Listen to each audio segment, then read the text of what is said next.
Warning. The Federal Communications Commission has determined the following content to be emotionally harmful. Funny things that you think's funny aren't funny.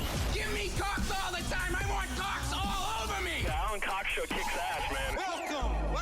Show me what you got. You're not going to see a lot of cocks on TV. Alan Cox from the Alan Cox Show. I don't know what it's about you, but I can't even stand your voice. I think you're the biggest asshole alive. It's going to be a great show. Let's kick it. I'll say kick it, and you'll just kick it with a tasty groove, okay? 1, 2, 3, kick it. Kick it. Come on. God damn it. Could you one time kick it? What the? Alan Cox. Here we go. He'll ad-lib. He'll be fine. It's the Alan Cox Show on 100.7 WMMS.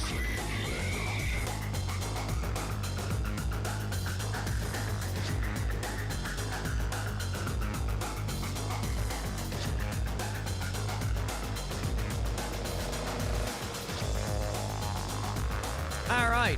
Hey, what's going on? Good afternoon. Hi there. Welcome. My name's Alan Cox. Thanks for being here. Appreciate it. Let's see what we can do today, shall we? Hey, say hi to Rob Anthony. He's right over there. What's up, man? Kat's back in Studio G. Hey, everybody. And if you would like to join us, listen, I can't compel you to do the right thing. I will just give you the information that can facilitate that engagement. You know, it's all about engagement, Rob. Sure is. That's why I refer to this audience as customers. Because this is a product. They're kind enough to consume it. And a lot of them manage to keep it down. So that's always a plus. Hey, 216-578-1007, 800-348-1007. You know what's very exciting to me? I mentioned it moments ago. I'll mention it here at the top of the show. Our friend Mary Santora is back on the show Thursday, Rob. Awesome. Very excited to talk to Mary. She's coming in this Sunday to headline Around the Corner here at Hilarities.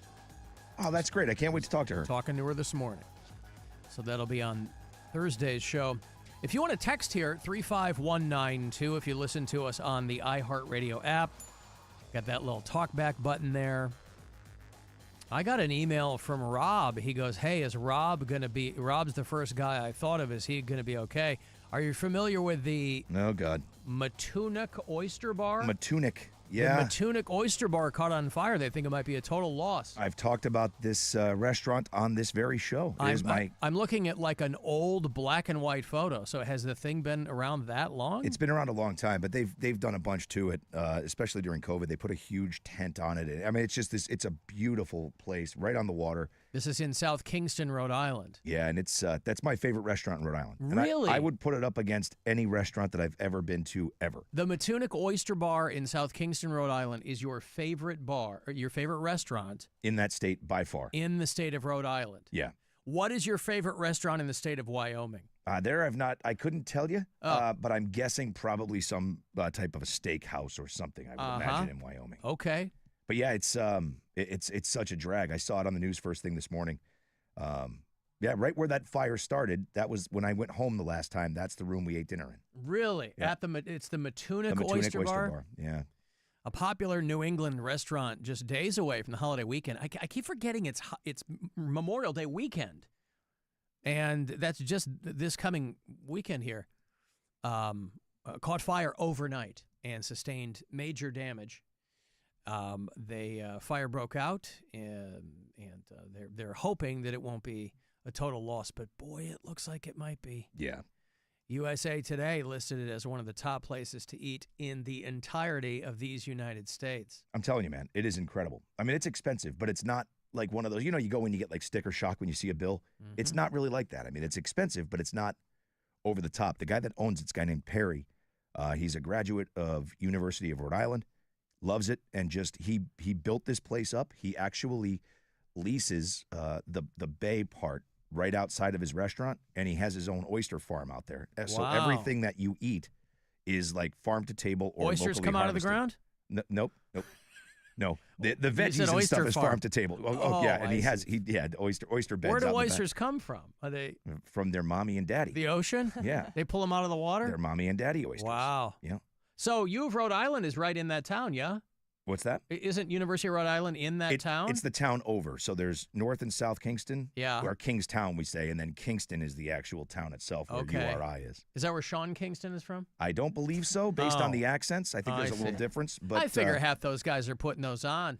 Yeah. They're doing one of them Brooklyn pirate radio stations. I don't think so. I think Sean Kingston's the real deal, man. All right, you listen to him talk. Yeah. One of my favorite videos of all time is the Sean Kingston. He had a song called Temperature. Yeah, yeah. Remember Temperature? Oh, yeah. There's one of my. The thing is probably 20 years old now. Misheard lyrics for the song Temperature on YouTube. Yeah, this went up 16 years ago, 2008. I was still on in Chicago because this is when the song was big, and it tells you all the misheard lyrics for his song here. Farty Narty Shardy and Omegers. You really got to kind of watch it. I want to be keeping you warm. Listen, you find it for yourself and check it out. But Fish Hat is smack dab in the middle there. So anyway, the Matunuck Oyster Bar there in South Kingston, Rhode Island, went up around 3:45 this morning. Yeah, man. Yeah, Firefighters said they found a large amount of fire. That must be an industry term. Coming from the 2.5-story building. You know, it's windy out there. And so if something catches on fire and that wind gets a hold of it, boy, they had it under control in fewer than 2 hours, but they said that the building sustained significant damage. And it's mostly all wood too, right? Yeah. So once that goes, and then the smoke damage is always the problem. So even if it stayed on the second floor, which it doesn't sound like it did, that place is going to be, they're going to have to tear it down. Well, would it smell of like oysters? No, sir. When there's a fire like that, would it smell of you don't roast oysters, do you? I mean, you could. You can roast them. Yeah, so I was never an oyster guy. I don't have that kind of, I don't hate them. You put a little Tabasco on them, and some people like to slide them down with a beer. Some people opt for Coke. Yep. Dealer's choice. But, of course, people there in New England are just crestfallen. Where else are people going to get oysters in Rhode Island? I mean, there's every place has oysters, you know what I mean? But that's, if you want, that's the kind of place that in the summer, if you don't have reservations in February, you're not getting in. Mm-hmm. It's mobbed. The early morning hours of May 20th. That's today. Yep. I got a text first thing this morning. Wow. Yeah. Yeah, they were open last night, and then overnight it caught fire. Yeah, the place is an absolute gold mine, Alan. It's incredible. One of the top 44 places to eat in the United States, according to USA Today's most recent list of the restaurants of the year. Wow. You think that there'll be like I guess they don't have much choice, do they? If the thing is beyond repair, then it's got to get torn down or closed or whatever. I guess it's not a situation where they could have a community involvement in getting that thing back. No. I mean, the whole outside is like that typical New England looking, like the cedar shakes on the side of the house type of thing. That whole building is like that. It's all wood. And then the tent that they put on is obviously like that new tent style material. Mm-hmm. That was just to get more seating in, And then that has rooftop seating. So you have to imagine that all of that's probably gone. Well, I'm looking at the entire list here of the USA Today, the best restaurants in the United States for 2025. And shout out to the social at the Stone House in Massillon, Ohio. There's a Columbus restaurant. There's a Cincinnati restaurant. And then there's a place in Massillon called Social at the Stone House, which I've never heard of. But there it is. Congratulations to them. Do you like grilled focaccia? It's fine. It's bread. Yeah. I know. I love people that really go crazy over bread. Oh, this place is gone, Alan. Our friend Tom Papa is really, really into bread. That was kind of his COVID project, and he's really turned it into like a cottage industry for better or worse. And he always is kind enough to bring me some bread when he comes to do the show. And boy, bread. People love bread. What's gone? I'm looking at the pictures of it right now. I went onto the local the Oyster NBC House? affiliate. Yeah. Ah, it sucks. The top floor is completely gone. The upper top, I told you, there's seating area up there on the roof that you can see the ocean. That's gone. And then everything in the bottom is going to just be water damage because the main restaurant's directly below where that fire is. So the place is gone. Oh, were they able to determine what started the fire? Not that I can see yet, but I'm guessing, it's probably I would imagine it started in the kitchen somewhere because there's a prep area right in between those two floors too. Gotcha. Oh, such a drag. Oh, my God. Sorry, devotion to accuracy. I mentioned Sean Kingston. Of course, that's Sean Paul that does that song Temperature. Oh, Sean Kingston's the other one. Beautiful girls. That's right. It's pointed out to me. Yeah, he and his mother are both in prison for fraud. Whoops. Yeah, thank you. Tia is 314 on the blacklist, swinging in on a chandelier with that devotion to accuracy there. You would think as a fellow blacklist person I would have caught that, but... Boy, you'd think so. I missed it and completely. Yet, there I go. Completely went over your head. Yep. Good job, Rob. I know. Really repping the blacklist. I've got work to do. I apologize. Mm-hmm.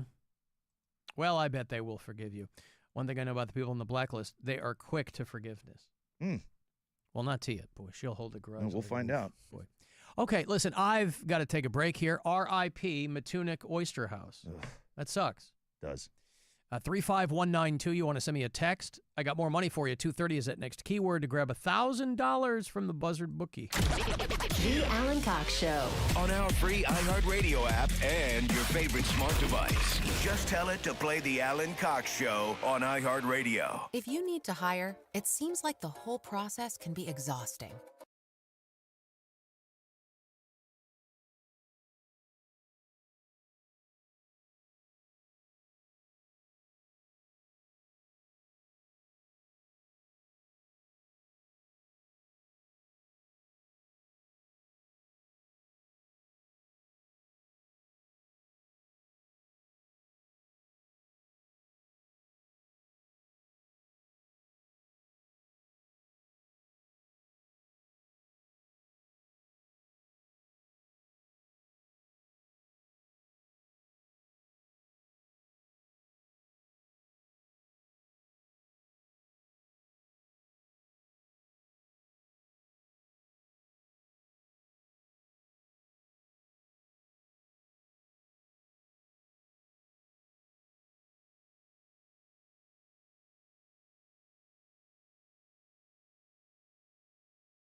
My podcast, Therapy Gecko. You can listen to Therapy Gecko on America's #1 podcast network, iHeart. Follow Therapy Gecko and start listening on the free iHeartRadio app today.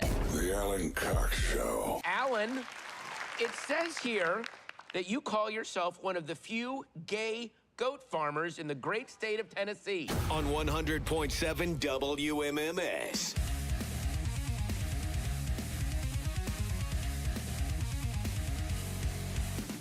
I can't get my head around Therapy Gecko.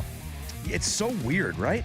What an odd name. I mean, I guess there's 4 billion podcasts, so any edge you can get, have people pay attention. I should have called this show Therapy Gecko 30 years ago instead of the Alan Cox Show. I kind of like it. I could have been Alan Cox, Therapy Gecko. I don't hate it. I don't know if it translates. Hey, I got more money for you here. In about 8-9 minutes, 2:30 is that next keyword to grab $1,000, courtesy of the Buzzard Bookie. Your Cleveland Guardians are set to pick up again. That the game got suspended last night, right? Yeah. In the 4th inning, due to rain there in Minneapolis. Guardians Twins. What was there a score? It was yes. I believe that there was. Let me check. Suspended in the 4th inning. Oh, it was 2-1 Twins. Yes. What do they do if it's suspended? They just leave where they left off? They'll start it in the 4th Start inning. where they left. Yeah, so I guess we pick it up tonight. We'll dip out a couple minutes early. 6 o'clock will be them picking it up in the 4th inning. Is that to avoid like a doubleheader or something? Yeah, but there's also weather in the area tonight, so they don't really know if it's happening. What exactly they're going to do. They're going to try to start it at 4:10. They're going to try to get 2 games in tonight. If they do, we'll just carry both back to back. And if not, there's going to be like a day-night doubleheader tomorrow. I don't really know. I know that they got to finish this one and then figure out the other 2. So hopefully they can get them in today. Okay, I see. The game. I'm looking at the scoreboard there at Target Field, which is where the Twins play. Game is suspended. Will resume. It says 5:10, but they're on Central Time. Game 2, 30 minutes later. All right, anyway, 6 o'clock tonight, Guardians baseball. Back on WMMS, your FM home for Cleveland Guardians baseball. Rhode Island's so small, it's like saying your favorite restaurant in Stark County. That's how small Rhode Island is. It's like not very big. The hell does that have to do with Shut anything? up. But yeah. He can't think of other words. He's like, it's like so small. It's just like not very big. You know? Well, your favorite restaurant in Stark County, that's Bombay Sitar. What are you talking about? Everybody's got a favorite restaurant in Stark County. Establishment. I like Bombay Sitar. We can't all be hanging out at the Gervasi Vineyard. You know, what the hell does the size of the state have to do with it? Yeah. I'm not the one that put it on the top 50 greatest restaurants in the country list. Rob's also not the one, as I understand it, who determined what the borders of the state of Rhode Island are. Yeah. There's Part of always that talk whole about Connecticut purchase. Exactly. There's always talk about who's going to claim it. At some point, it's going to go to somebody, right? Like it's going to go to Massachusetts. It'll go to Connecticut. Now, what would precipitate that? Because, I mean, Rhode Island is its own state. What would eventually make one of the other states annex it? Oh, I think it's just a joke. That they. Listen, it feels like all things are possible now, right? It feels like sure does. everything's up for grabs. It does. Somebody could claim Rhode Island for their own. Anything is possible. Now, you can have Nantucket. There once was a man from Nantucket. I've only heard about that guy from Nantucket, but other than that, get yourself out to Provincetown and have a good time. I had that T-shirt, and I know my wife still to this day will not admit it, but I know she threw it away. Did it say there once was a man from Nantucket? No, it said I am the man from Nantucket. Oh, I would throw that away too. Why? I am the man from Nantucket. Yeah? Because you're walking around with a shirt proclaiming proudly that you engage in autofellatio.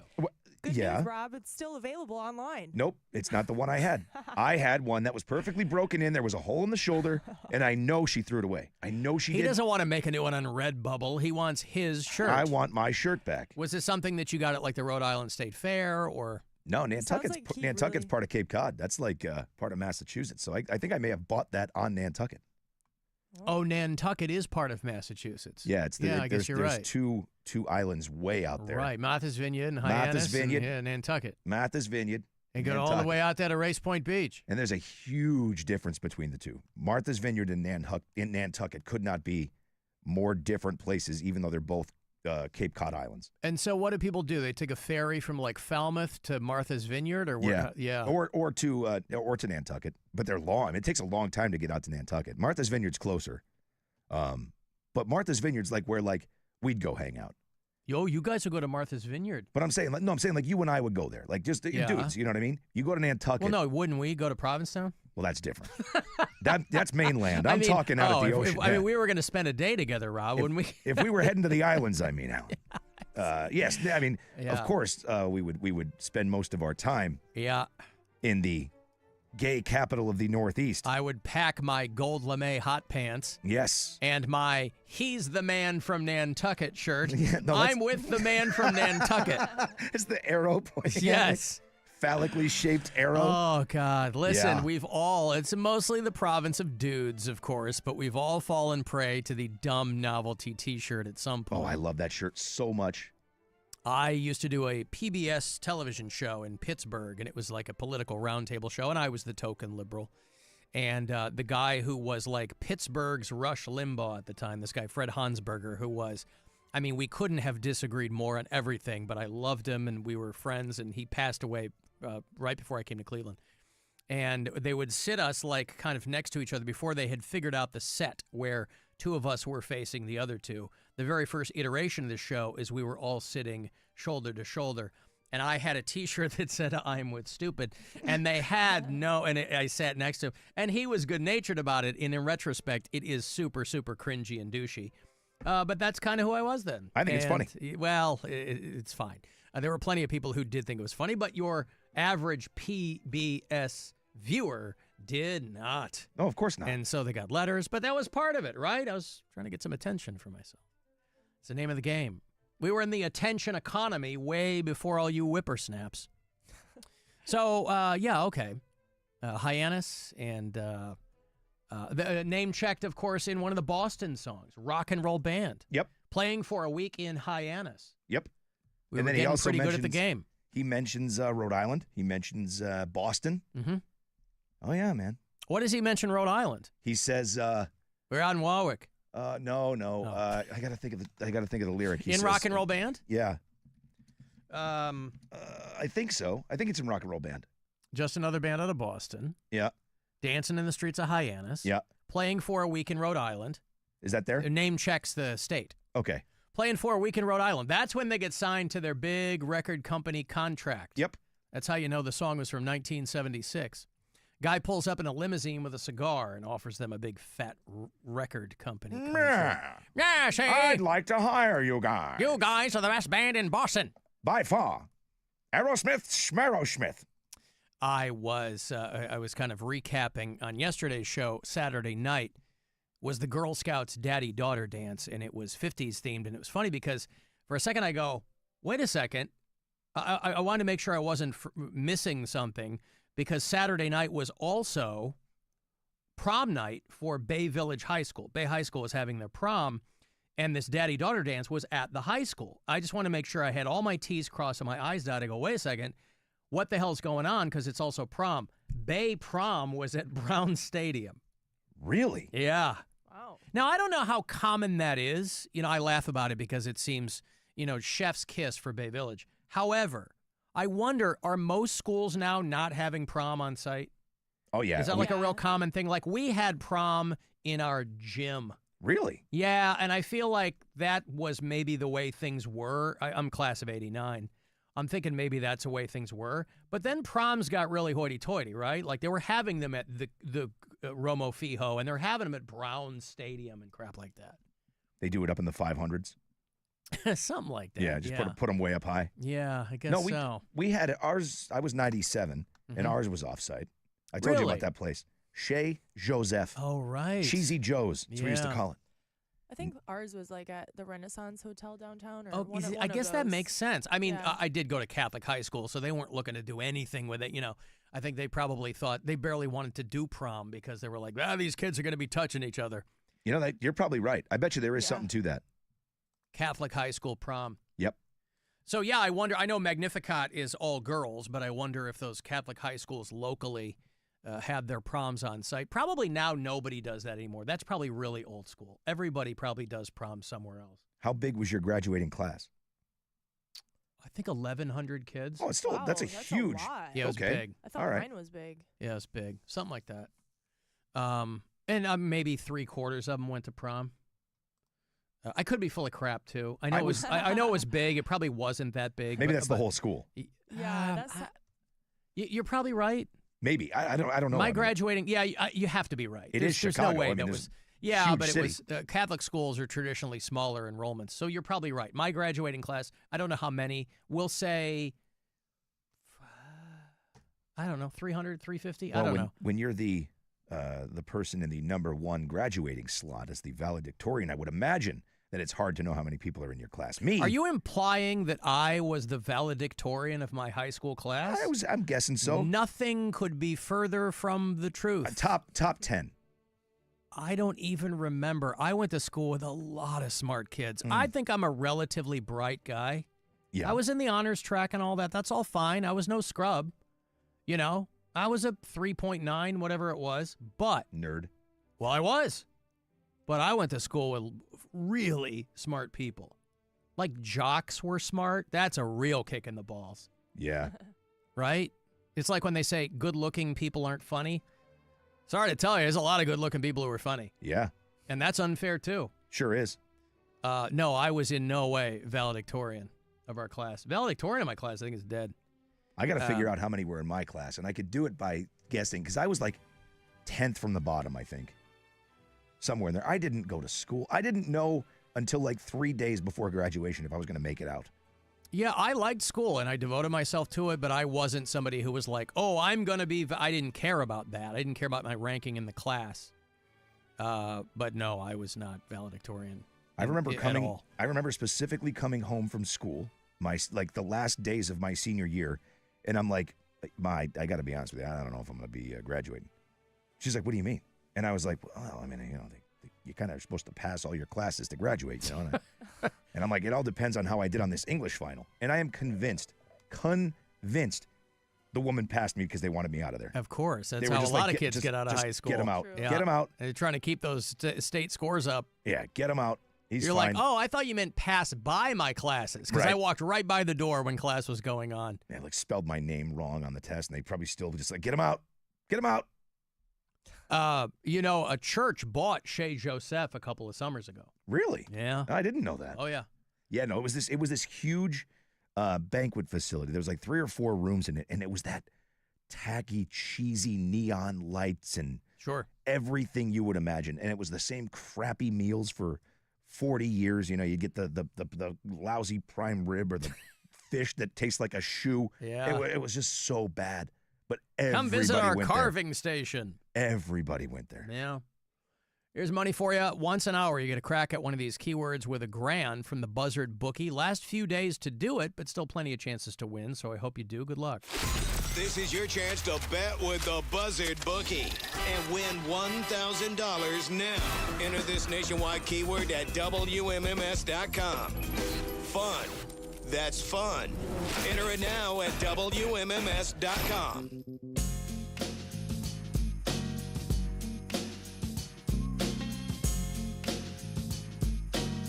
People on the text are calling you Rob Spicoli. Alan, my prom was in the Playhouse Square lobby. Huh. Wow. That sounds fancy as hell. Yeah. Alan, my wife was Magnificat class of 96. She was 8 months pregnant when I took her to prom. Whoops. Wow. Yeah, those Catholic school girls, boy, they rule. Chili Peppers told you all about it. This is another one I could do front to back, just like it was a good day. Gin and juice. Yep.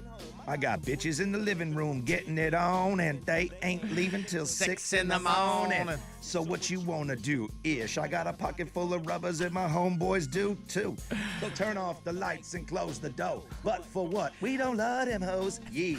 Because we gon' smoke an ounce to this. G's up, hoes down, while you MFers bounce to this. This is why you're on the blacklist. Yeah. Sipping on gin and juice. Oh, every word. Snoop Dogg they've announced that he is doing the Illinois State Fair. I love it. Anything for $1. I love that guy so much. Yeah, well, it's funny because state fairs really vary state to state. You know, for most people, you can go to the state fair and they're like, hey, here's a tribute to Journey. Here's Snoop Dogg. Yeah, well, these kind of line up, though. You got to buy a ticket for the show. You can't just walk up there and watch Snoop Dogg, so it's a little different. Because they got a legit lineup, like the Illinois State Fair. The state capital is Springfield. It's downstate from where I grew up. But Illinois State Fair, they've got Snoop Dogg, Sheryl Crow, Brad Paisley, Def Leppard, the Chainsmokers. Remember them? Yeah. And you got to buy tickets for the shows. So you got to buy a separate ticket. I hope he's doing, Snoop has completed his metamorphosis from mildly threatening gangster rapper to livestock adjacent performer. And I hope that he he's renamed himself a couple of times, right? He was Snoop Doggy Dogg. Yep. This era is Snoop Doggy Dogg. Then he became Snoop Dogg. Yep. And then he was Snoop Lion for a while. Remember his Rasta? Very quick. Yep. One summer, he was his alter ego there. If you're going to do the Illinois State Fair, you should give yourself an appropriate moniker there. Like, I'm glad you asked, Rob. Like, how about Corn Dog?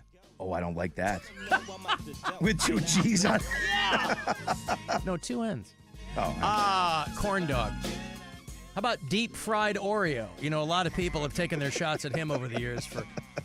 I would love to go see Snoop at the Illinois State Fair. They started doing that at a lot of these fairs. They did that at my home. New England does it all together. It's called the Big E. And it's the same thing. They started doing it there where, you were paying premium prices for a concert ticket inside. So you had to pay to get in and then pay for a ticket. And Snoop really will pay. He will perform anywhere. Anywhere. If there's a zip code and you'll pay him, that's how you hustle. That's what it is. What, has he got something against the Illinois State Fair? He doesn't care. Here's how much I cost. And they go, okay, guess what? Snoop Dogg's doing the Illinois State Fair. People are dunking on him, though. But who cares? He's laughing all the way to the bank. Of course. He's making Skechers commercials. He doesn't care, man. Doesn't care. Make it while you can. Like hanging out with Martha Stewart. Probably enjoys connecting with his fans, so they're just being haters. He ain't connecting with his fans. He's going up, he's singing, he's leaving.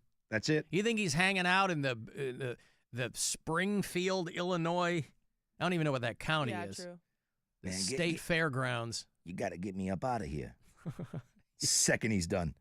Tickets start at $30 and go to $165. Which is not bad. I would pay the $165 to sit close to see Snoop. I guess so. Love to see Snoop. Never seen him. I would like this to be a Rock Hall or Say Santa type situation where they all perform at the end of the night together. It's Snoop and Def Leppard and Brad Paisley and Sheryl Crow. That'd be great.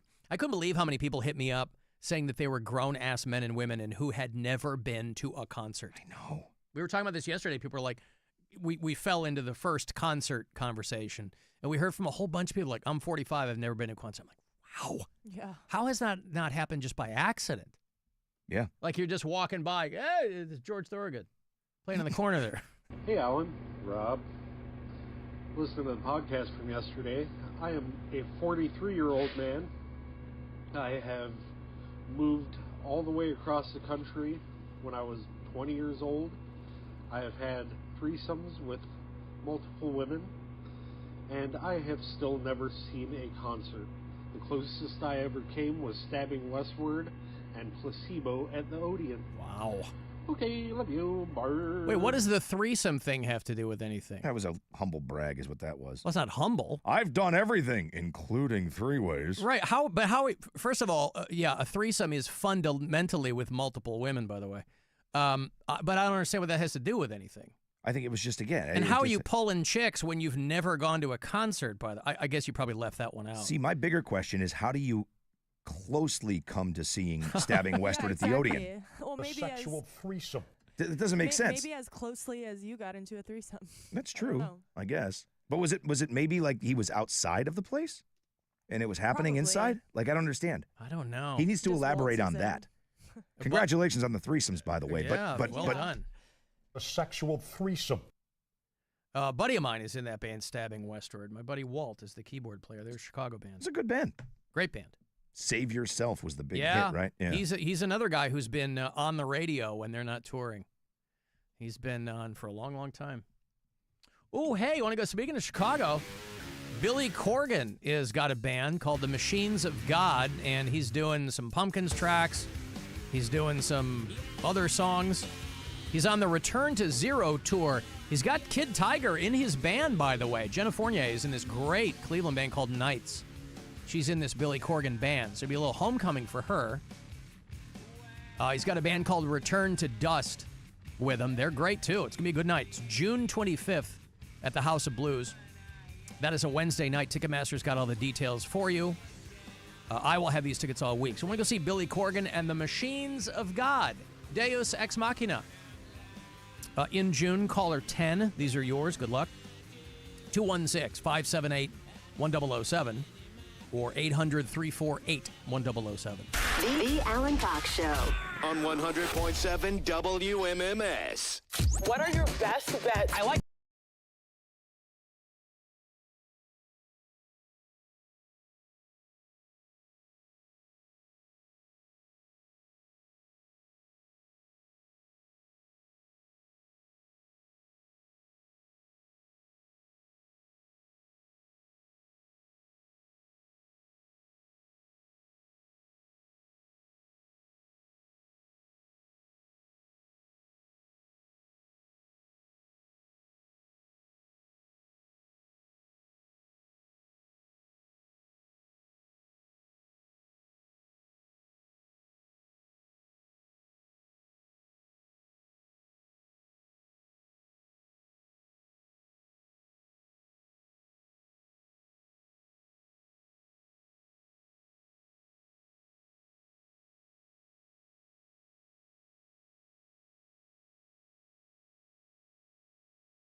Thanks to Skyrizi, there's nothing on my skin, and that means everything. Ask your doctor about Skyrizi, the #1 dermatologist-prescribed biologic in psoriasis. Visit Skyrizi.com or call 1-866-SKYRIZI to learn more. From the all-new Avon Lake Jeep Studios, we say yes. Portions of the following program were pre-recorded. The Buzzard. The home of the Buzzard. This is 100.7 WMMS. Cleveland. The Alan Cox Show. I've been listening to that horse shit of yours for months. And you can take that crap and blow it out your ass. And for good measure. Call the Alan Cox Show. 216-578-1007 or 1-800-348-1007.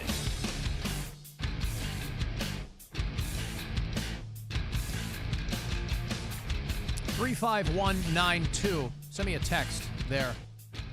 AlanCoxShow.com. You can email me there. You want to watch live, do that at our YouTube channel. Alan, I'm 43, and I've been to countless concerts, mostly metal. Mostly metal. But I've never had a beej. What? You've never signed a document? Never signed a document. Just kidding. Received. When I was 14, a girl tried it for like 10 seconds, but that doesn't count. Wow. Counts. I've texted before about my lack of a sex life because of I grew up with fundamentalist religious beliefs. Yeah, religion for whatever reason, boy, they hate sex. At least for recreation, right? And then discovering recently I probably have autism and ADHD, blah, blah, blah. I look forward to completing that act one day. Yeah, that would, again, I've never been like a huge beej guy, but listen, if you have never, you want the opportunity, I guess. And to go from 14 to 43, I don't know. Results may vary. I guess you work around it, right? I mean, technically, if it happened once when he was 14, even though it wasn't to completion, it counts. If it's been there, then it counts. Well, apparently not to him. I understand. Not to this person. But if I can make him feel better. Well, what is the minimum amount of time? I don't think there's any. I think as soon as it enters that area. Well, but that's not what we're talking about. That's just oral genital contact. That's not what this is. That's why it has its own name. It has the word job in it, right? It requires some effort. Sometimes it's paid for. So this person, again, I'm simply being devil's advocate here. Sure. But yeah. Listen, I hope that you put that on your vision board, provided it hasn't been thus far. But that's something to look forward to. 43, you're not old, but you're not young. I mean, I shouldn't say that. 43 is still, if you were to die, they go, oh, my God, so young. But something to consider, rather. Alan, I've seen a bunch of shows, but I've never had a threesome, so I'm not as cool as I thought it was. Yeah, that last dude, he was whatever. I still don't know what that had to do. I guess the inference being he's done all these other things, but never been to a concert, I guess. Somebody points out that you had to, in the 90s in Cleveland, you had to make a conscious effort to not see an Eddie Money concert because he was from, right? He's playing everywhere. I saw Eddie Money in Pennsylvania. I was doing my show. When I was on in Pittsburgh, I was doing my show from a ski resort called Seven Springs, doing it from their bar called the Foggy Goggle.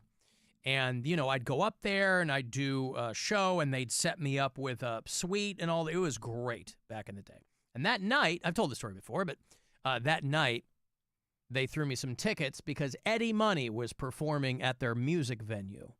And I had never seen Eddie Money before. I'd spoken to him a couple of times over the years, and I was working classic rock radio. You're going to talk to Eddie Money, right? He's got an interesting story. His real name's Eddie Mahoney, former New York City cop turned accidental pop star. And he's not bad live, but the crowd wanted nothing to do with us standing up. They wanted nothing to do with it. And I always think about the artists who, if you're fortunate enough to tour for decades, you will nonetheless get to a point where your crowd is not standing up anymore. They're sitting down. And you're still up there doing your same show. You might be a little less lithe and limber than you were, but you're still up there trying to put on a rock and roll show. This wasn't Wayne Newton. This was Eddie Money. And me and a handful of my friends are standing there, and we were trying to get into it. And we were maybe, a couple rows back, and we're standing up. Everybody behind us is screaming at us to sit down. Oh. Like, what the hell's going on here? Hey, down in front. Hey, I'm trying to see Eddie Money. Why don't you stand up? I'm not keeping you from... And again, I'm not trying to be a dick. I just didn't realize what was going on behind me because the show was in front of me. Mm-hmm. Yeah, that's entitled to, expect people to sit or stand. I don't know. It's like... Yeah, there's a bunch of boomers. Yeah. That's that crowd. But still, I was like, don't you guys want to get up and have some fun? It is Eddie Money. There will be no fun. It's a Friday night in, Pennsylvania. Right here, this is as good as it's going to get. We paid for our tickets to paradise. That's right. And you're sitting in front making a ruckus. Mm-hmm. She tells her husband, take me home tonight. Take me home. They were all very displeased. That's wild. So I'm like, guys... I've had the We're in opposite. Somerset County. This is as good as it's going to get. I've had the opposite happen, where everybody's up and I'm sitting, and I'm like, ugh. If you're going to stand during the good songs. Sit during the bad ones. Come on. You're the guy You're the guy sitting during the show? Yeah, sometimes I still want to see, but I don't know, man. If you're seeing a certain band and it's a crap song, sit down. You would never do that on the floor, though. No. Right. You're talking about when you're up in the... Alan, I don't sit on the floor for shows. If I don't have my suite access, my normal suite access, this is what I have to be in P1 to. seating. Otherwise, why go? Why go? Yeah. Floor? Are you nuts? This is what I'm saying. Mingle with the commoners? That's Are you why insane? I was so flabbergasted. I'm like, if you know anything about Rob, Mr. Caviar, and his particular crackers, and his appearance rider is, to call it Byzantine is being kind, right? This guy... I was flummoxed. I was like, oh, man, that's what makes sense to me now, the sweet. Yeah. Rob has champagne taste, boy. Yeah. With a Busch Light budget. Yeah, well, what are you going to do? Yeah. You're still seeing Eddie Money up there in the suite. No. And the guy puts on a hell of a show. He really does. Yeah, he's good. He's got a string of hits. He used to. Well, again, that was the very last time I saw him. That was 20 years ago. And I haven't seen him since. I have to think that he's 20 years older. Well, he's dead. Eddie Money's dead? Oh, yeah. He is? Yeah, you didn't know that? Eddie Money is dead. He's dead. Did I know this? I would assume. Oh, he died in 2019. That's why I made the joke. How did I not remember that? I don't know. That Eddie Money died. I don't know, but that's kind of why I thought you were kidding. Oh, I don't remember that at all. Oh, yeah. Eddie's pre-COVID. Deceased. Yeah. He got pneumonia after a heart valve replacement, had to cancel some tour dates, and then he got diagnosed with stage 4 esophageal cancer. Well, he was a lifelong smoker. Yeah. And he was a drunk and the whole bit. Yeah. Wow. Yeah. I don't remember that. I'm surprised. Me too. I'm more prone to killing people while they're still alive. Same. Not the inverse, which is not remembering they died. Well, you mentioned, what was the guy that was in that commercial earlier? Bobby Slayton. Yeah. I was like, I thought he was dead. I thought he's doing Skechers commercials. Yeah, with Howie Mandel. The Pitbull of comedy. I thought he's been gone for years. No. Slayton's still around. Also, if you have President Joe Biden in your celebrity death pool. Yeah. They announced that he has cancer. There's no cure for this. It's already spread to his bones. Stage 4 prostate cancer. Can't be cured. He's 82. But they say, we've had Dr. Ryan Berglund talk about this before. He's a urologist over at the Cleveland Clinic. He does a segment with us called Is It Red? And we've talked about prostate stuff. And he's always like, that's one of those things where depending on where you are in your life when you get it, you can either aggressively treat it or you can maybe take a little bit of time with it. I hope I'm not misquoting him. But they say even at stage 4 with this, given the current treatments for things. You're not going to cure it, but he might have another 5 to 10 years left. Now, he could also have 9 months left. Who knows? And here's a little bit of the coverage. Former President Joe Biden has been diagnosed with an aggressive form of prostate cancer. A spokesperson for Biden says he was diagnosed Friday and called it a more aggressive form of the disease. Biden and his family are now reviewing his treatment options. Right. They're trying to figure out what's up. And the response to this, given the divisions in our political culture, have been predictable. People dunking on Jill Biden. How did a doctor miss this? 'Cause she's not a physician, dummy. Right? Isn't she a PhD in education? Yeah. She's not a physician. She's a teacher. Anywho. President Trump put out a statement that is so antithetical to the way he speaks. I don't know why he bothers. You know, every president has speechwriters. A friend of mine was one of Obama's speechwriters. Every president has speechwriters. But anytime Trump puts out a statement, it's full of this flowery prose that is so opposite to his monosyllabic dementia-addled word salad that you can't, Melania and I are saddened to hear about Joe's recent medical diagnosis. We extend our warmest and best wishes. Blah, blah, blah. He didn't say that. Oh, it would have been fantastic if that's where it stopped, though. There's no way he wrote that or even said that. There's no way he dictated that to anyone. No, but then he started in on the, why didn't they tell us sooner? There's something wrong with Joe. You should have known. Well, that's where the conspiracy springs up, right? Because you can't just have statements anymore. They have to be mired in conspiracy. Right. I guess that's where people find the fun. Do you want to respond to President Biden being diagnosed with cancer? Are you going to call your predecessor? I think it's very sad, actually. I'm surprised that it wasn't, the public wasn't notified a long time ago, because to get to stage 9, that's a long time. Yeah. Stage 9. Stage 9. Yep. Yeah. Dr. Bleach Injector is weighing in on cancer now. Stage 9. Stage 9 cancer. That's a problem. And so most of the people in the Trump orbit are the ones that are trying to foist this conspiracy theory on everybody that, he's been. Now, let's be real. Joe Biden's been hiding a lot of stuff.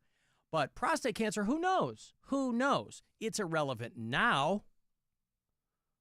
Papal assassin J.D. Vance weighed in on the situation, too. Look, I will say, whether the right time to have this conversation is now or at some point in the future, we really do need to be honest about whether the former president was capable of doing the job. Shut up. And that's no, that you can separate the desire for him to have the right health outcome with the recognition that whether it was doctors or whether there were staffers around the former president, I don't think he was able to do a good job for the American people. There you go. But again, who knows when the guy found out? Why start speculating and putting out a-hole comments now? Well, but this is a gift to the Trump White House because it's anything to keep you from paying attention to what's actually happening now. They're like, we've got to look into Joe Biden. He's not the president. No one cares. Trump suing 60 Minutes over that interview with Kamala Harris. She lost. No one cares. But it's all look over here, don't look over there. I actually hit up Ryan Berglund. I go, hey, listen, I have a serious question for you. And you, fortunately for me, are the guy to ask. I said, is it conspiratorial or is it, Joe Biden's aggressive prostate cancer? There were people like, well, that doesn't just show up at stage 4. The implication being that he's had it for a while, but only now revealing it. And I was like, can that be the case or is it just spin? And he's like, plenty of people show up with stage 4 as the initial presentation. He's like, nobody knows what the truth is, but he could easily be diagnosed with stage 4. Of course. How many people? Plenty of people, regular people are diagnosed. Oh my God, I'm sorry, you have stage 4 cancer. A friend of ours just died 8 weeks. Yeah. The person was diagnosed 8 weeks later, dead. Yeah. It happens all the time. And again, say what you want. The Vance stuff just annoys me because again, it doesn't matter. At this point, it does not matter. Well, he's in the least. Generically grody individual. He's trying to foist that Bears jersey on the Pope, by the way. He had this really uncomfortable interaction with the Pope, and he gave him a Bears jersey. He's like, this guy's he shows up giving me a jersey with my name on it. What, you can't get me a Caleb Williams jersey? You think he was nervous? You chode? Think the Pope was nervous when he got there? The Pope? J.D. Vance would like to see you. Oh, God. Oh, God. Did you see what he did to the last guy? He's covered his hands in ketchup, and they're coming for my throat. I see what's going on here. My throat. My throat. He's coming at me with ketchup. Oh, yeah. He knows my aversion to this particular condiment. I don't have the heart to tell him I don't like the Bears either. Dominus ominous. I can't be on a global stage and admit I'm a Packers fan. I can't do it. He gives him a jersey that says Pope Leo on the back. So good. But that's an age-old question. Do you get a jersey with your name on it? No. That's pretty gauche, right? Never. But some people do. The only time I ever And it's not like they are pretending they played. They're just, having fun with it or whatever. But that, to me, it feels like, it feels a little offsides. I came close once. I bought when I graduated high school, I had a Bruins jersey that I had. I had class of 97 put on it. So class of 97 was the number. I did that. But I never have had a jersey with my name on it because I feel like that's amazingly douchey. Yeah, it's weird. It's also, I get what? Kristaps Porziņģis is real sick? Yeah. Like nobody thought, by the way, that the Celtics were going to get steamrolled by the Knicks. Celtics were the defending champs. Knicks roll over them. And Kristaps Porziņģis was like, because people were like, this guy's really tired. He's like cashed out, whatever. I guess he's like really sick. Yeah, they were talking about a virus for quite a while. And then, yeah, clearly worse. I mean, he got approval from the doctors to play in the, but they're going to be like, yeah, you can get out there and do this. Just power through. Well, done now. So I don't know that I don't know that they've mentioned like what he's got or if he knows what he's got. I mean, Kristaps Porziņģis, by the way, sounds like the name of a disease. It does. What do you have? I've got stage 4 Kristaps Porziņģis. Oh, my God. How long do you have? Holy cow. Wow. Oh, my God. I mean, he's Latvian. Is Kristaps like Tony? Is that like, anybody know Latvian? I got a friend who's Lithuanian. I don't know any friends who are Latvian, right? Is Kristaps like a common name? We have any Latvian listeners? I would imagine it's Chris. Right? Christopher? My name is not. We have Christophers in Latvia. I don't know what he sounds like, but we have Christophers in Latvia. I'm Kristaps. Let's see. What is it? Christopher. I'm right. It is? Yeah. Oh. Woo! All right. Then my next question is Porziņģis like Smith? Oh, it says, my name is Christopher Smith. All right. My parents moved us from Latvia to Chicago when I was a kid. It's a common name. My real name's Christopher Smith. But my parents wanted me to sound more authentic, so they saddled me with Kristaps Porziņģis. Stage 4. Hey. Alan, your mother loves the way we play. You know what? Oof. Oh. Wow. Let me gird my loins for this, all right? Alan, your mother loves the way we play school because she liked the way I had with a nursery rhyme. And here it goes. I told her, you be the dog and I'll be the treat. We could do the freak and I'll let you pee on me. All right, I'm going to, you know what? Son of a bitch. This is the direction this dude's going. Wow. Listen, things don't offend me, but that is my beloved mother you're talking about. I don't know who you are, you son of a motherless whore. Son of a bitch. But I will tell you this. How dare you?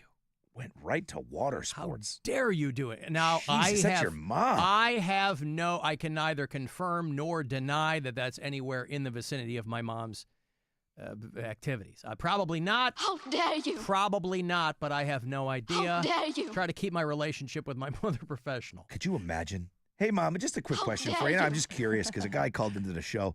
Do you like getting peed on by chance? Hey, Mom, if I play the sound for it, does it make it move? Are you, does this do anything for you? Does it make you thirsty? Does it? He's got to sit there praying she doesn't say yes. You Son of a bitch. Pee-pee's what I like to do. Pee-pee-poo, pee-pee-poo, poo-poo. I like to do too. Poo-poo, pee-pee-poo. Poo-poo, pee-pee-poo-poo, pee-pee-pee-pee-poo, poo-poo. Oh, pee-pee's what I like to do. Pee-pee-poo, pee-pee-poo, poo-poo. I like to do too. Poo-poo, pee-pee-poo. And by the way, if you thought that you, as a listener to this show, were going to appeal to my dark sense of humor, which runs very deep, to put in a good word for you with my mom, you are sadly mistaken. No such luck. You can go pee all over yourself. How you like that? Hey, Dave Matthews Band. No Flash, no Fury. Dave Matthews Band is back on the road and coming to perform for you. A week from Friday. This show is the 30th out at Blossom. LiveNation.com's got the details for you. I'll throw you a pair here. Dave Matthews Band. A week from Friday. Good luck. Caller 10. 216-578-1007 or 800-348-1007. It's the Alan Cox Show. Everywhere on our free iHeartRadio app or whatever smart device you have. Just tell me to play the Alan Cox Show on iHeartRadio. From the Universal Windows Direct Weather Center, WMMS Weather. Mostly cloudy this afternoon with a chance of showers and a high 64. Rain tonight, possibly a thunderstorm. Mid-50s for lows. Wednesday, rain and 65. This report is sponsored by Wayside Furniture. Don't miss Wayside Furniture's Doorbuster event with great savings throughout the store. Wayside in Akron, 1367 Canton Road, near the intersection of Route 224. Keeping it local since 1937. This May, it's time to hit the open road with a Volkswagen built for your American adventure from Volkswagen of Streetsboro.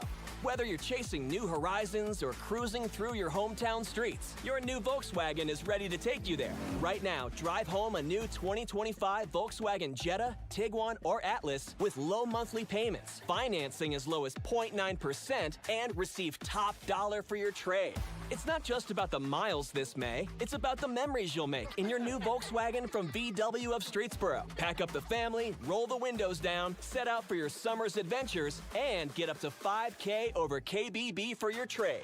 Celebrate the spirit of the road this May at Volkswagen of Streetsboro. Conveniently located in Streetsboro just off 80 and 480. Or explore our offers online at VWofStreetsboro.com. Hurry in to Volkswagen of Streetsboro today, where innovation meets excitement.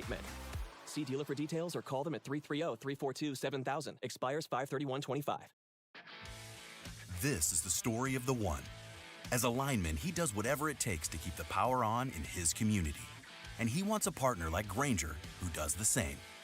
Grainger offers the professional-grade products he needs, from voltage detectors to harnesses to hard hats, plus fast, dependable delivery, so he can rise to every challenge.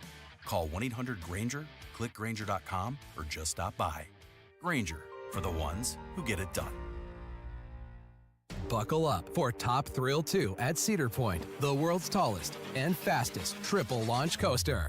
Then shift into gear as you reach rubber-burning speeds of 120 miles per hour, soaring 420 feet into the sky on the world's only vertical speedway.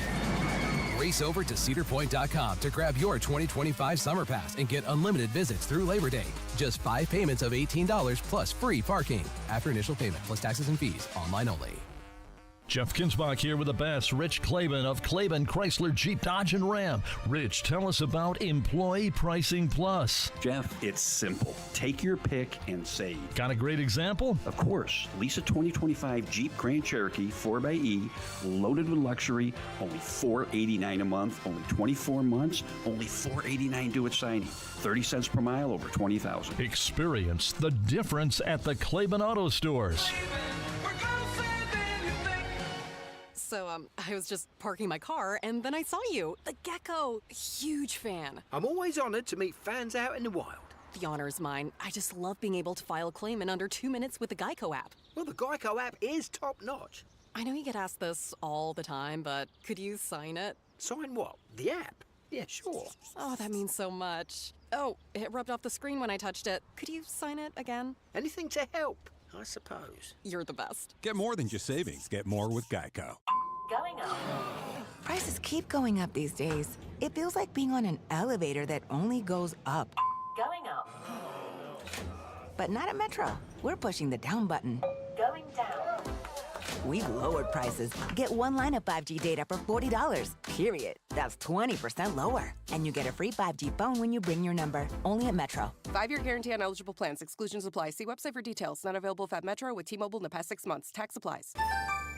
Make your summer celebrations a good deal better with sizzling deals from Meijer. Fresh from Meijer 80% lean ground beef family packs for just $2.49 per pound, limit 5. Or chicken drumsticks family packs for only 99 cents per pound. And mini seedless watermelon or buy one, get one for $1. Plus, enjoy hot deals all summer long on Meijer brand must-haves like Meijer chips for $1.99 and Meijer hamburger and hot dog buns for $1.39. Summertime is always a good deal better at Meijer. Exclusions apply. See all deals in the Meijer app. Save big on everything for your next painting project when you shop at Menards. Ultra Exterior Paint is a paint and primer in one that resists cracking and peeling and has great durability, making it perfect for many outdoor projects. Save big money on Ultra Exterior Paint and head into Menards to get your paint project started today.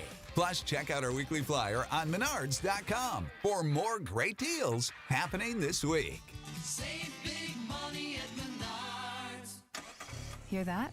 That's the beginning of a journey powered by the confidence that comes from driving a vehicle so reliable, it's backed by a 10-year, 100,000-mile limited powertrain warranty. Your journey starts here and ends, well, that's up to you. Lease the new 2025 Sportage LX for $249 a month for 24 months with $39.99 due at signing for well-qualified lessees. Kia, movement that inspires. See retailer for warranty details. Call 800-333-4KIA for details. Always drive safely. New 2025 Sportage LX 2.5-liter FWD AT, $28,785 MSRP. MSRP includes destination handling and excludes taxes, title, registration, license fees, options, and retailer charges. No security deposit required. Actual prices set by dealer and may vary. Purchase option at lease end is $19,285.95. Subject to credit approval by Kia Finance. Lessee is responsible for insurance, maintenance, repairs, 20 cents per mile over 10,000 miles a year. Excess wear and a termination fee of up to $400. Subject to dealer participation. Offers may not be combined except where specified. Must take delivery by 6/2/25. Limited inventory available.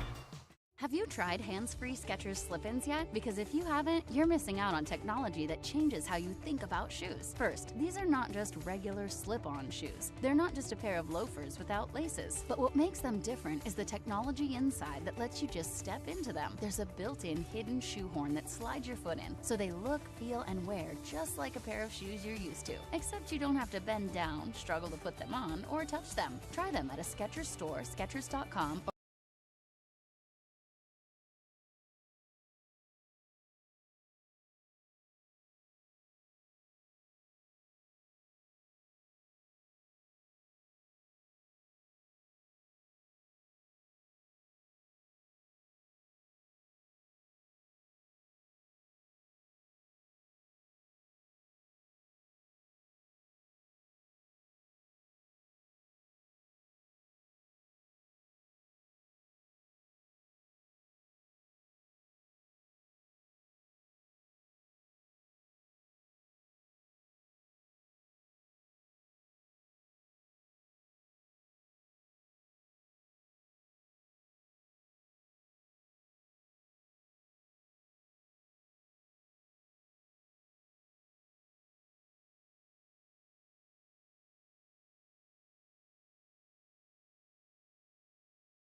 and start listening on the free iHeartRadio app today.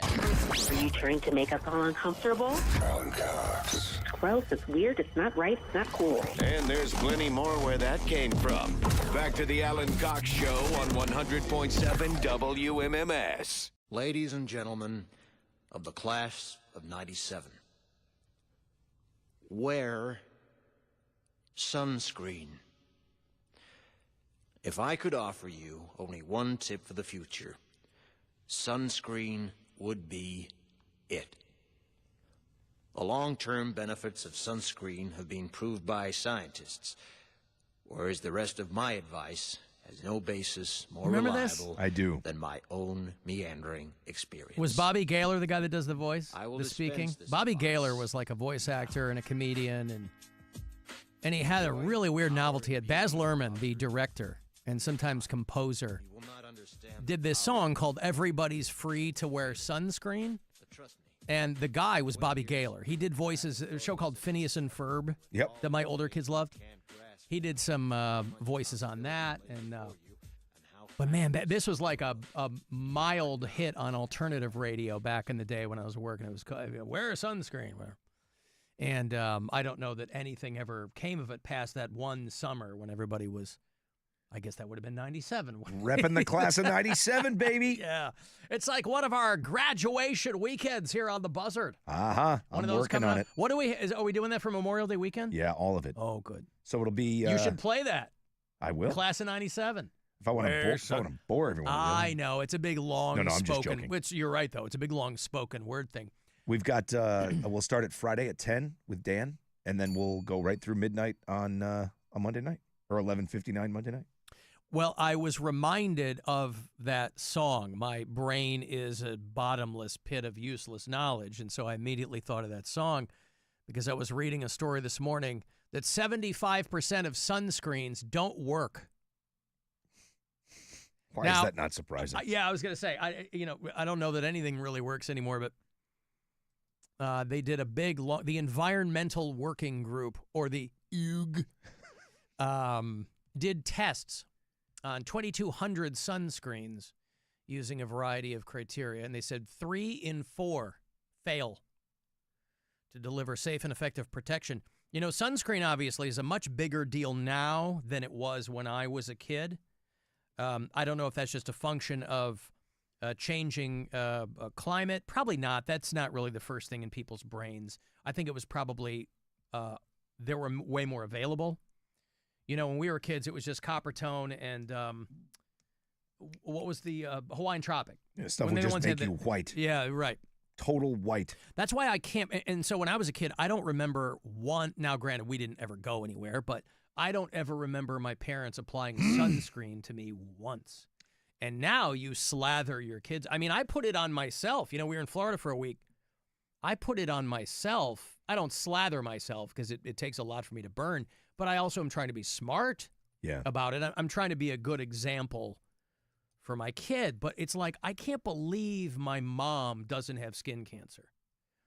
Because the house I grew up in, we have a courtyard in front. We have like a concrete walled courtyard in front. And in the summertime, my mom would tan a lot. She didn't end up looking like Tan Mom or anything like that. You know, she knew when to pull the trigger.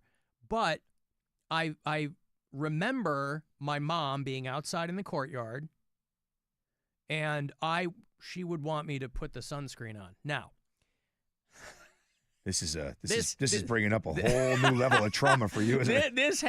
This I'm sure has no effect on how screwed up I am in the head or my relationships with women. I'm sure it's got nothing to. I'm sure it had no effect at all.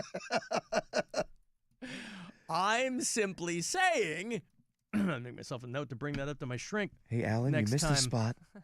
I do. I vividly remember my mom on one of those big, long, like vinyl recliners, you know, the metal, and she'd be out in the courtyard in the summertime. We'd be out playing and stuff. My mom would be lying there. She had the radio on like she was at the friggin' beach. I'm like, Mom, you should just go to the beach. Go to Oak Street Beach. And you have to wear clothes there, Alan. No, my mom would have a bikini on, and she would, when she was on her stomach, She's like, can you put sunscreen on me? This is all playing like a Celine Dion song. It's one of those things that it's all coming back to me now. Well, it's one of those things that doesn't really spring to mind until I'm thinking of something like this. And then I go, oh my God. Now, again, there was nothing lascivious about it. I was a kid.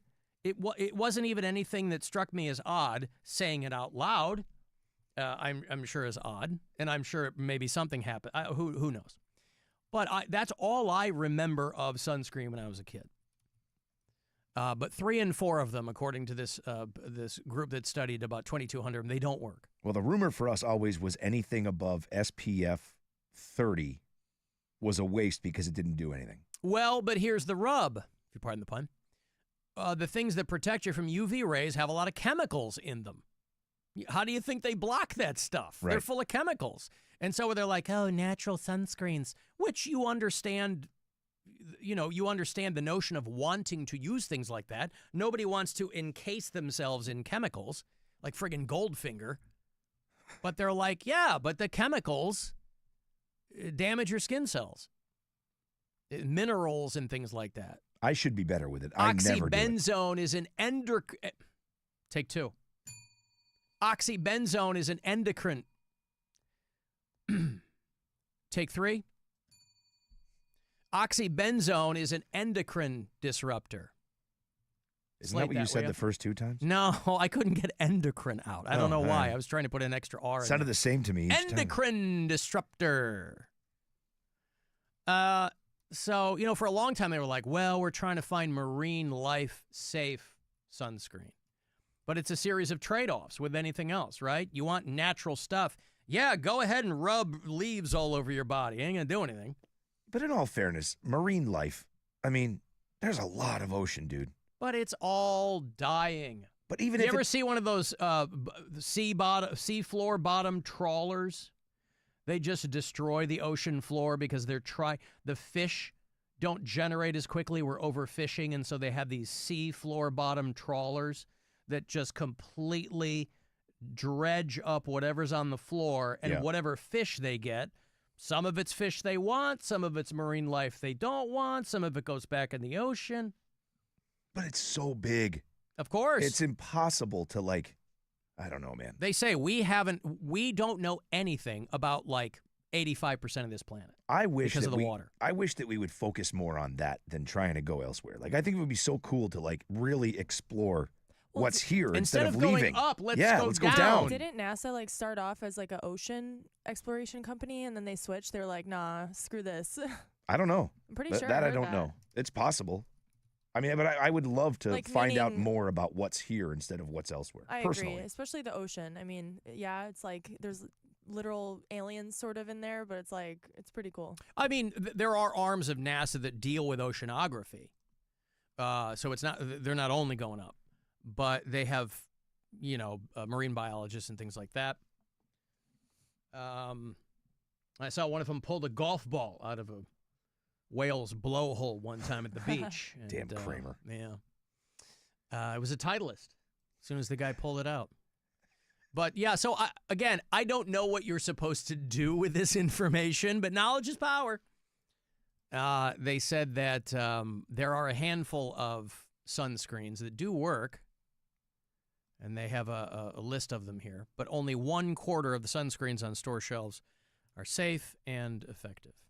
Yeah, just buy the whatever, if it's a 15 or a 30 that works, buy it and apply it more often.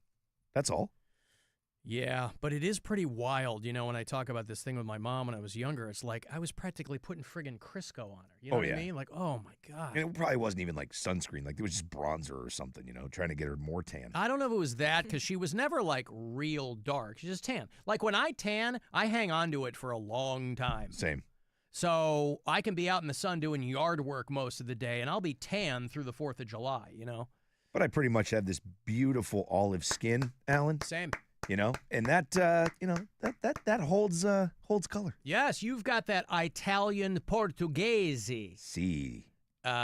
extraction going on. I do.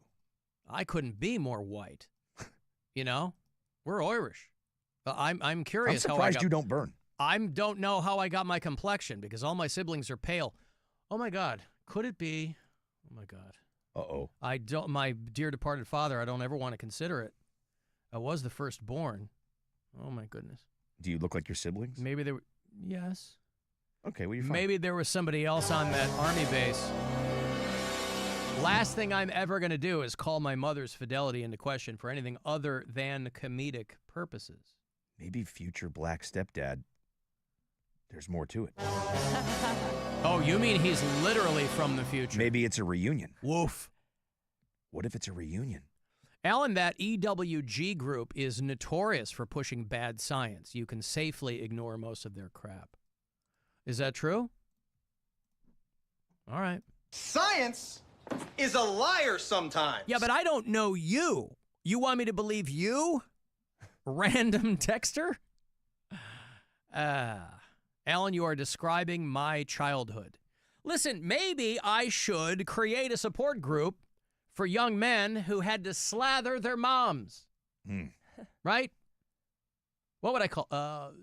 Slather Mom slatherers. How's that sound? Hi, my name is Alan, and I'm a mom slatherer. Hi, Alan.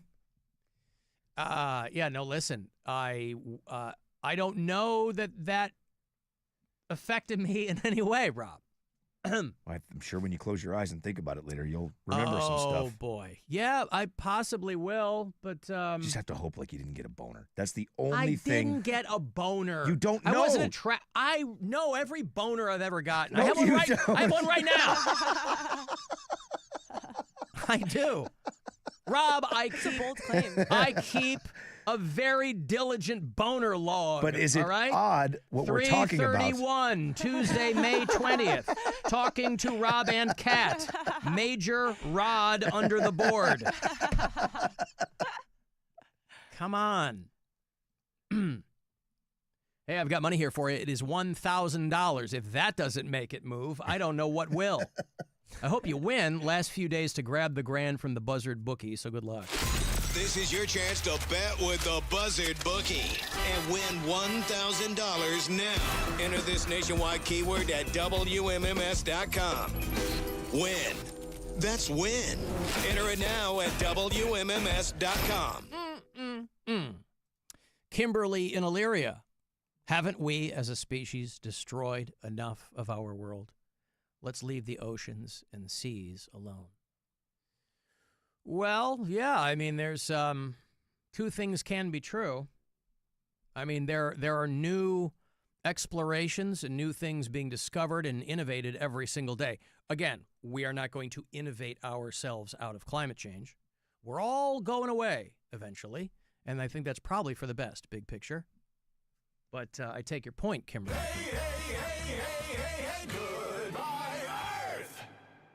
Alan? Fun while it lasted. Yes, sir. May I have the breaking news sounder? Alan Cox Show! Exclusive news update!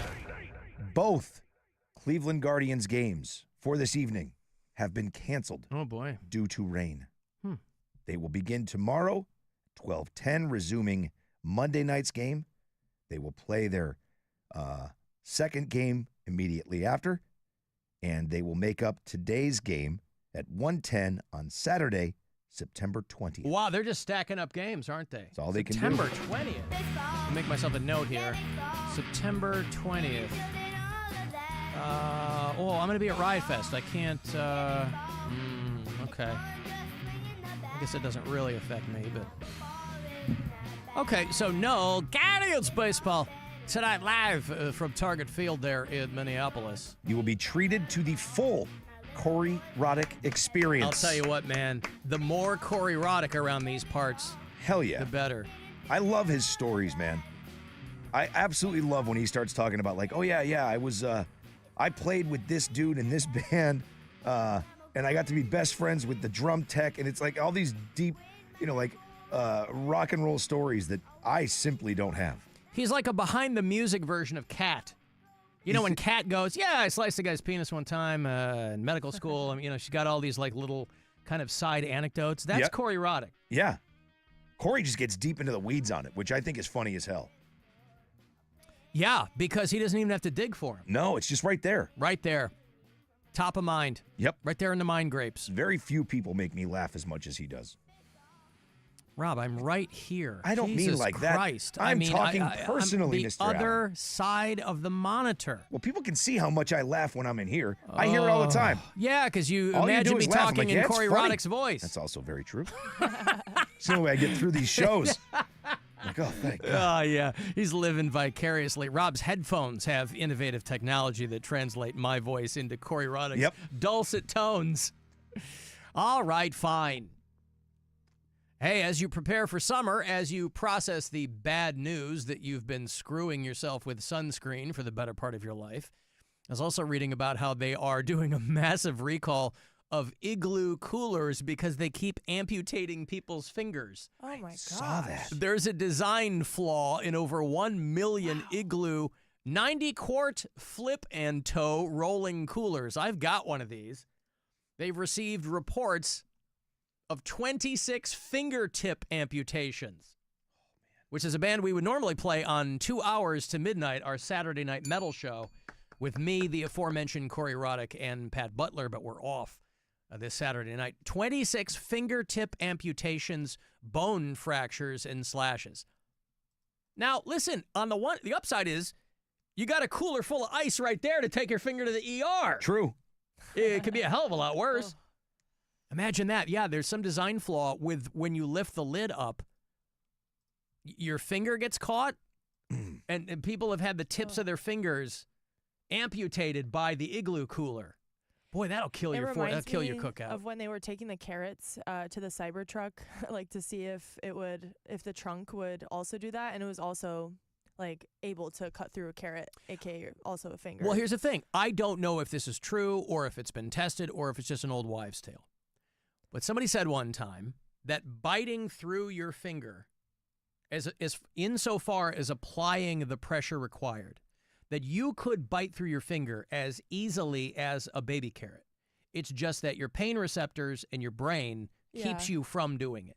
But as far as the jaw pressure required, it doesn't take any more than through. Now, I don't know how likely that is. You probably have to get it like right in the joint. knuckle, right? Yeah. Yeah. But listen, if you know anything about me, Rob, I can go 2-3 knuckles deep. True. True. So anyway, they've got a list. I'm sure you could Google Igloo amputations. So if they're addressing this, yeah, that means there's obviously a lawsuit on the way. Well, yeah, sure, of course. And but them admitting it means that they're just like, okay, we got to settle this because it's bad. You know what I mean? And now I know you have one. I'm willing to give up a fingertip, like for a lawsuit. I'm not going to lie to you. I'd lose a fingertip. Who cares? I think you got to ratchet it up, though. You got to get them to put it in the court minutes to go, sir, why was your penis in the lid of the Igloo cooler? I was opening the cooler nude, Your Honor. Thank you. And I was doing the 5K. Hung. My wife mistook it for a hoagie and was going to pack it in the cooler for a family cookout, Your Honor. 78 fingertip injuries logged with the Igloo company and 26 fingertip amputations, bone fractures, and slashes. Customers are advised to stop using the coolers immediately. Gee, I would also advise you to just watch your fingers. Isn't that what everybody is supposed to do? I know accidents can happen, but 26 people. Now, obviously, there's hundreds of thousands of these coolers out there. 26 people is a drop in the bucket. You ever shut your finger in something? Oh, my God. See, it's the same thing. My high school girlfriend. Hey-oh!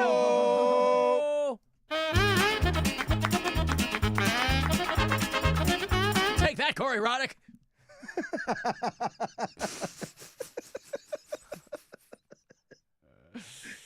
That's right.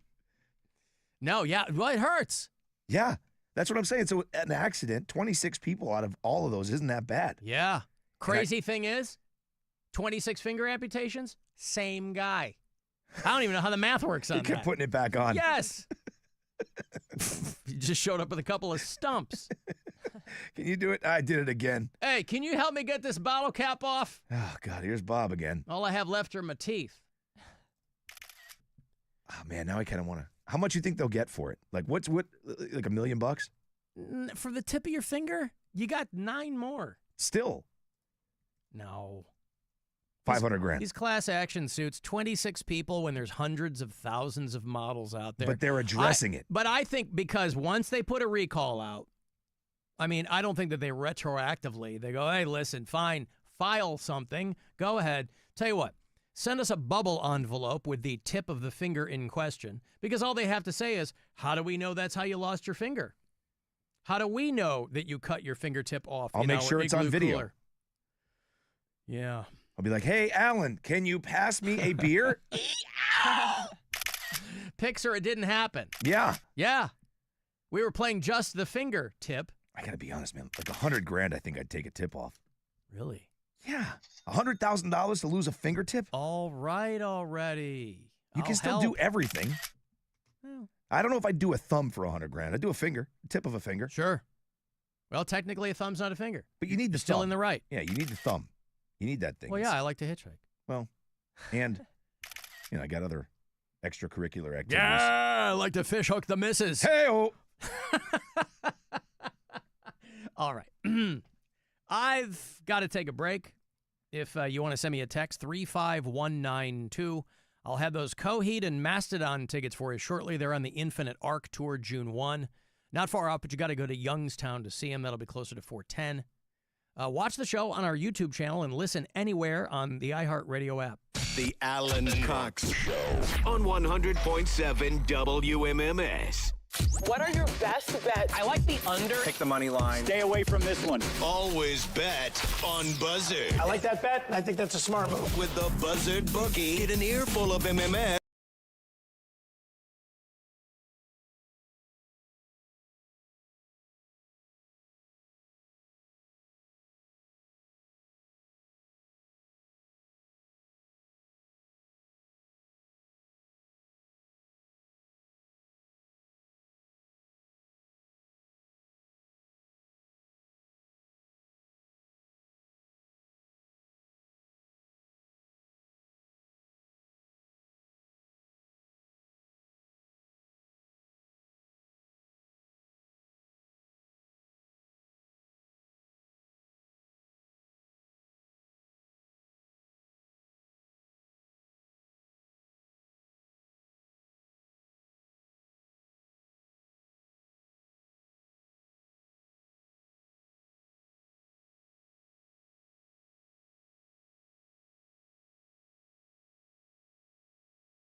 Making your way in the world today takes everything you've got.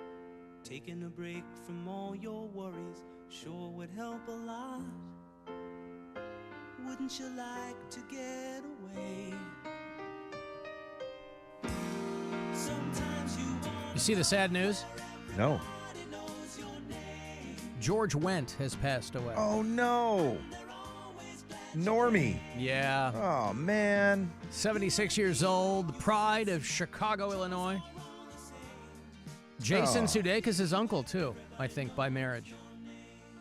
George Wendt started at Second City in Chicago. He's from a Southside community called Beverly. I dated a girl for a long time from Beverly.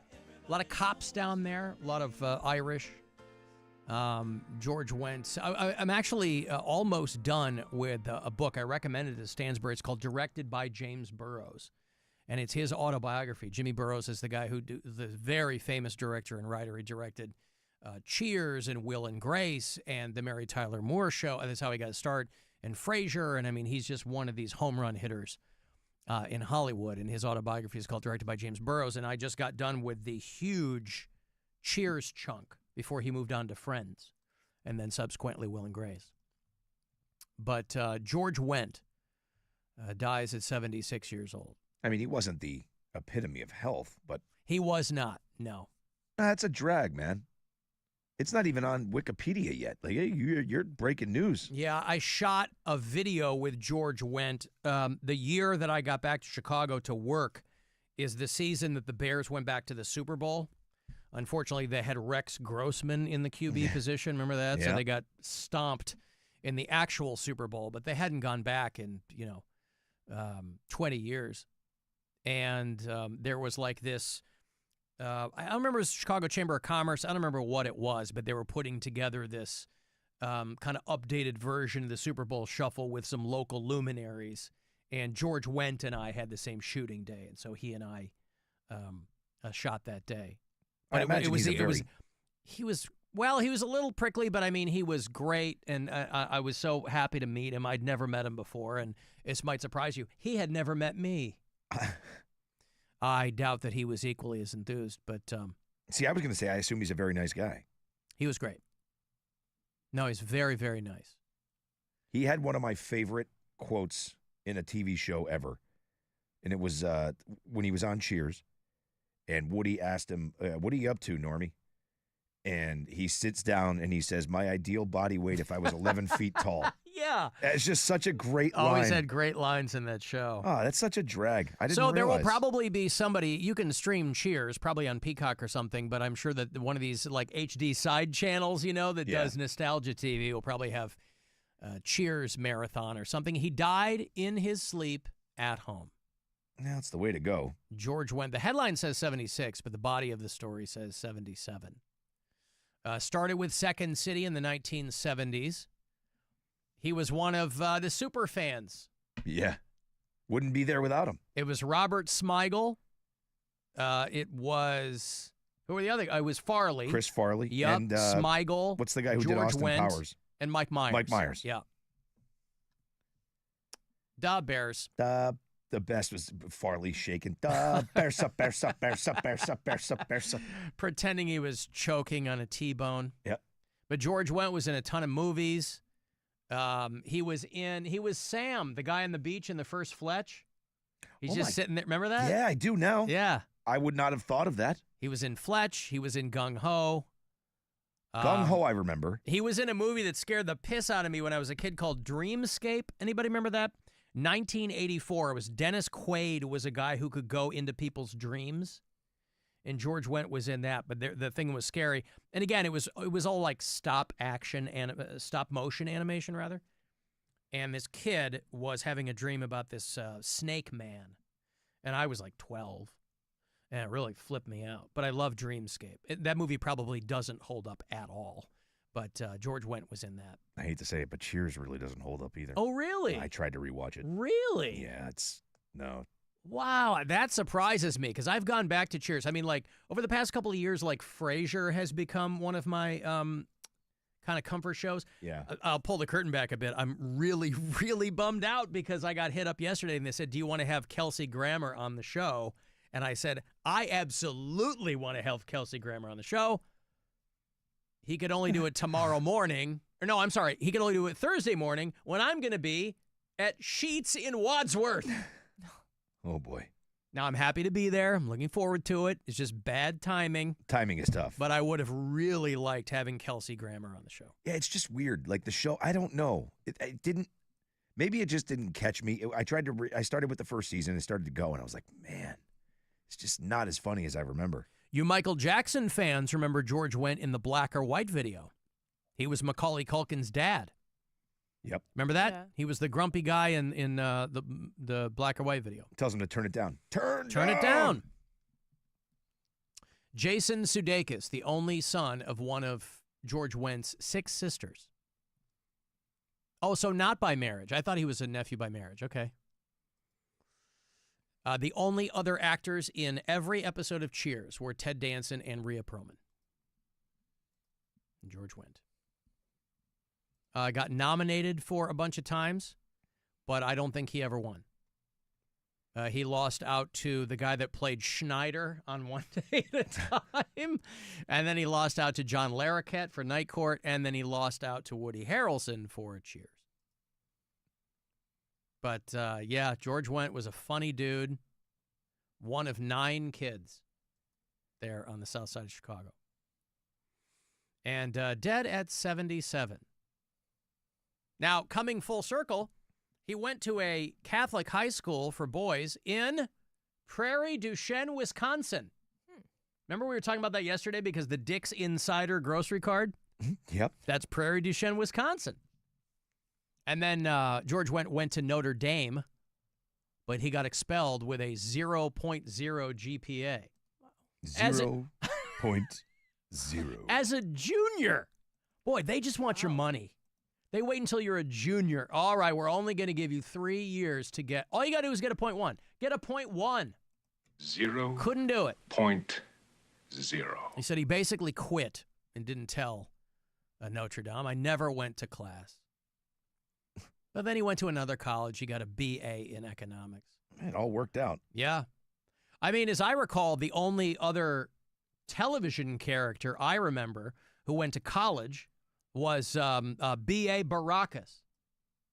Oh, Mr. T? Oh, B.A. Aha! Sorry. Took me a second. Happens. Rob, wet and sloppy. Apropos of nothing. Yeah. Oh, hey, if you're listening to us on the iHeartRadio app from places like Prairie du Chien, Wisconsin, or Madison, Wisconsin, or cities not in Wisconsin, that's fine too. Imagine if it was only geotagged for people who listen in Wisconsin. Molly listens in Falls Church, Virginia. Tammy is in Tyler, Texas. Zach is a bureau chief in New Orleans. Rob and Lisa are in Yelm, Washington. And you can drop messages. Alan, this is Jean Simmons of KISS and also of myself. You may remember me from recently being on your show as well. It happens to me a lot like you were speaking of, where people might say, "Hey, Gene," and they throw up a hand, and of course I go to wave back, and inevitably there's always another Gene behind me. Excuse the audio quality. I'm once again driving from my 2012 Honda Pilot. Oh, that Gene Simmons boy, I'll tell you what, that guy knows the value of $1. He does love his Honda Pilot. You know, I've, over the course of my 3 decades-long career, I've talked to Gene Simmons on a number of occasions. But for whatever reason, the last time he was on the show, a few weeks back, that must have really changed something in him. Because he has checked in now a couple of times. Right? He's left us a couple of messages from his 2012 Honda Pilot. There's good resale value on these. He's no dummy. They're great cars. Low miles, you can get out clean with $12,000. And so, I mean, you make that. You trade in your Honda Pilot, by the way, you could probably almost afford to be Gene Simmons' VIP roadie. Worth it. What year? Oh, boy. 2012. 2012. That's what he said. I don't know if you're going to get $12,000 for it.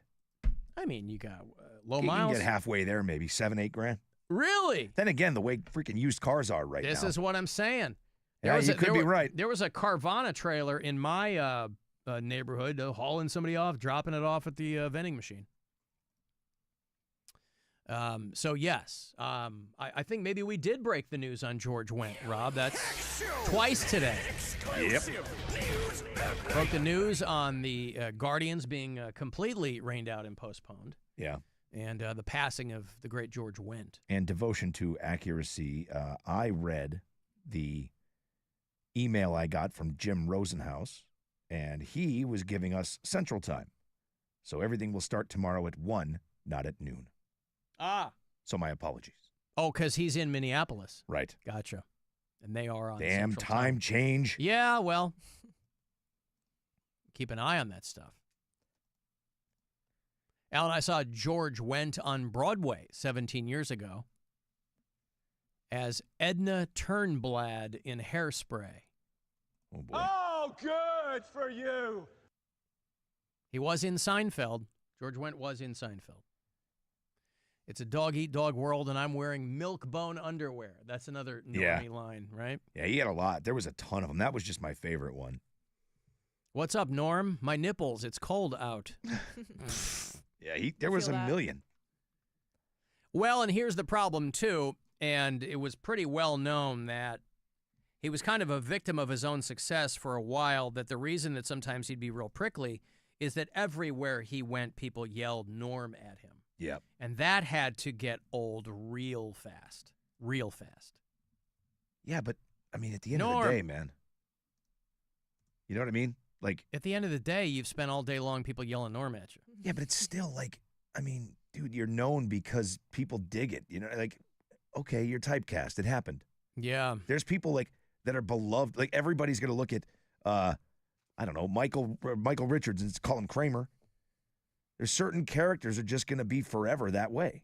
George Costanza. Listen, Jamie Farr can't walk down the street without people screaming Klinger at him. Is he alive? I believe so. I think he's deceased as well. What? I thought he was living his golden years in Toledo. He's alive. He's 90. Oh, Jesus. Okay, well, he's going to be 91 this July. Wow. See, this is where I prematurely kill people as well. Yup. It would be weird, though, if you were mostly known for something you did like 50 years ago. Yeah. Right? Like David L. Lander. Remember that name? No. He's dead. David L. Lander was Squiggy. Oh. Michael McKean was Lenny on Liver and Shirley. Lenny and Squiggy. Michael McKean, they were both in the same improv group. I don't think it was Groundlings. I think it was one of the whatever that one with Harry Shearer was back in the day. And Michael McKean would go on to do other things, did Spinal Tap. David L. Lander, he was Squiggy. It was always, his entrances used to make me laugh so hard because Hello, they were so girls. dumb.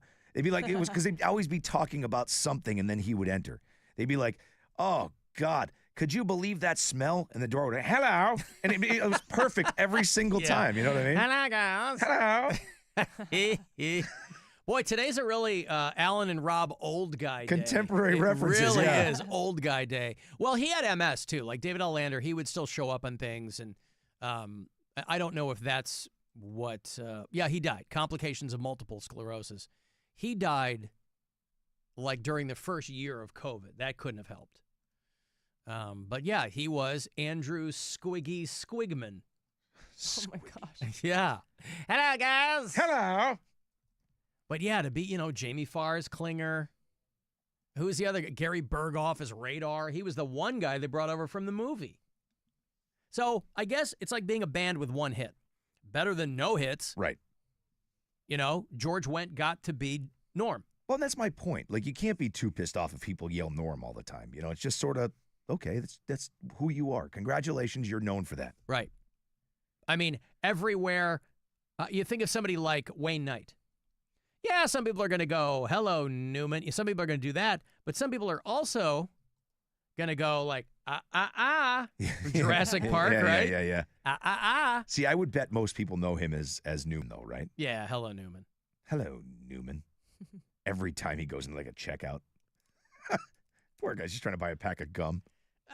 I just want to check out my gum. Oh, Jesus Hello, Christ. Newman. Yes, I'll take a photo. Okay. Yeah. Although he looks a lot different. He lost weight. He's got a beard, so he might be able to kind of operate a little incognito. He probably did it just for that reason. Yeah. Can't take this, Norm. Grab the Norm. Newman. I said Norm again. What would you say to a beer, Normie? I'd say Daddy loves you. Yeah. Is another line. Hey, Norm, how's the world been treating you? Like a baby treats a diaper. Love that one. How's life in the fast lane? Beats me, I can't find the on-ramp. Women. Can't live with them. Pass the beer nuts. Uh-huh. Did your dad watch Cheers, Kat? Does any of this make sense to you? No. Oh, I love it. How's it going, Mr. Peterson? It's a dog-eat-dog world, Woody, and I'm wearing milk-bone underwear. Milk-bone underwear. That's great. That's right. Yeah, well, maybe I'm going to dig back into Cheers. Maybe I'll go back into that. Can I pour you a beer, Mr. Peterson? Little early, isn't it, Woody? For a beer? No, for stupid questions. I think I've heard that line, and that's hilarious. That's a good one. Great. Yeah. I love it. We did not watch Cheers. We watched the show called Nostrovia. It was the same, but we also had the Norm.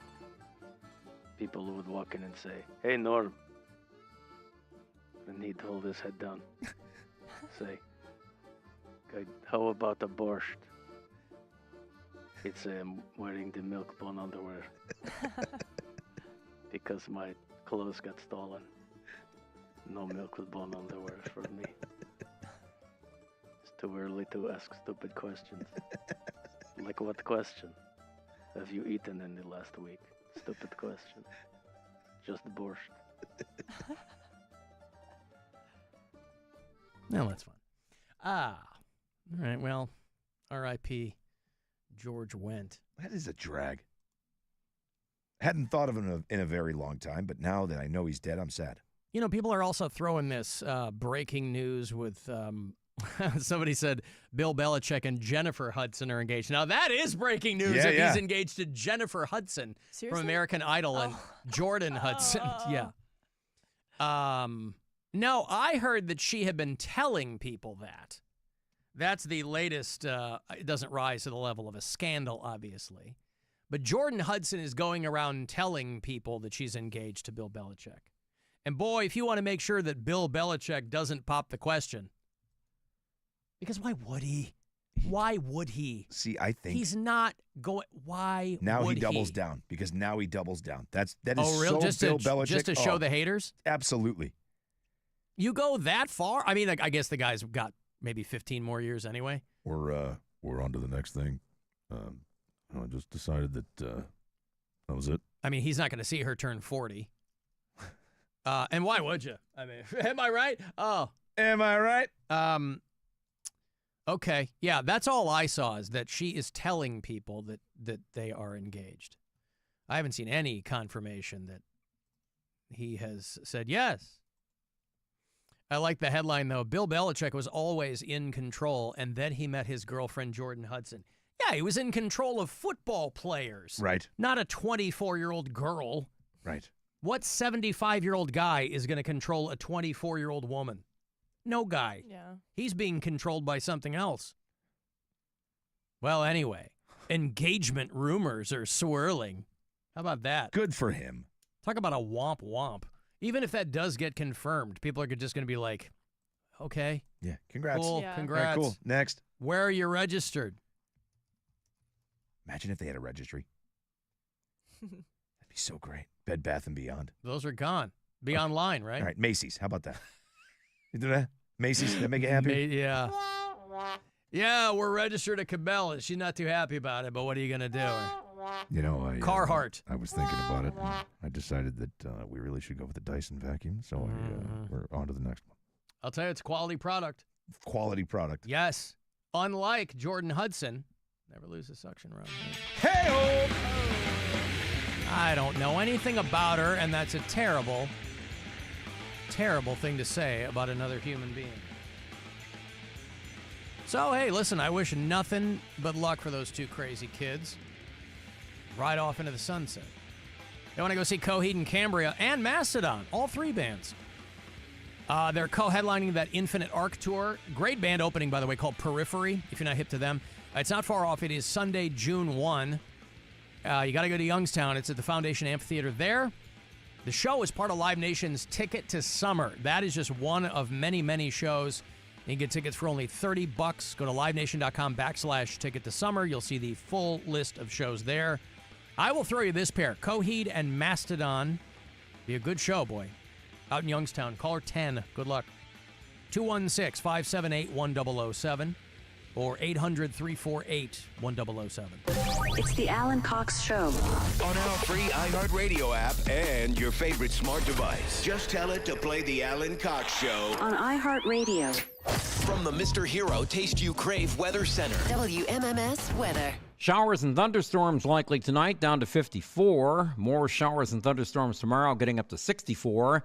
Rain on Thursday with a high only around 55. This report is sponsored by Northeast Ohio Regional Sewer District. Did you know the Northeast Ohio Regional Sewer District provides daily water quality forecasts for Villa Angela Beach and Edgewater Beach? Be sure to check neorsd.org/beaches or at NEORSD Beaches on X to make sure you're safe by the lake all summer long. Time for a new AC? Just call sales! Just call sales! Jeff Kinsbach here with the best, Rich Claiborne of Claiborne Ford. Rich, tell us about From America for America. Jeff, it's simple. Employee pricing for all from Ford, America's automaker. You got a great example, don't you? Through May 31st, lease a 2024 Bronco Outer Banks, only $598 a month, 36 months, no security, only $598 to a signing.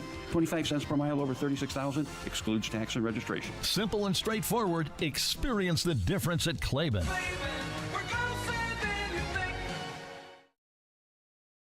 This is the story of the one. As a safety manager at a manufacturing plant, he does everything he can to keep his coworkers safe. From finding ways to reduce risks to keeping safety supplies in stock. And for that, he relies on Grainger. Grainger offers a broad range of quality products and next-day delivery, so he can always play it safe. Call 1-800-GRAINGER, click Grainger.com, or just stop by. Grainger, for the ones who get it done.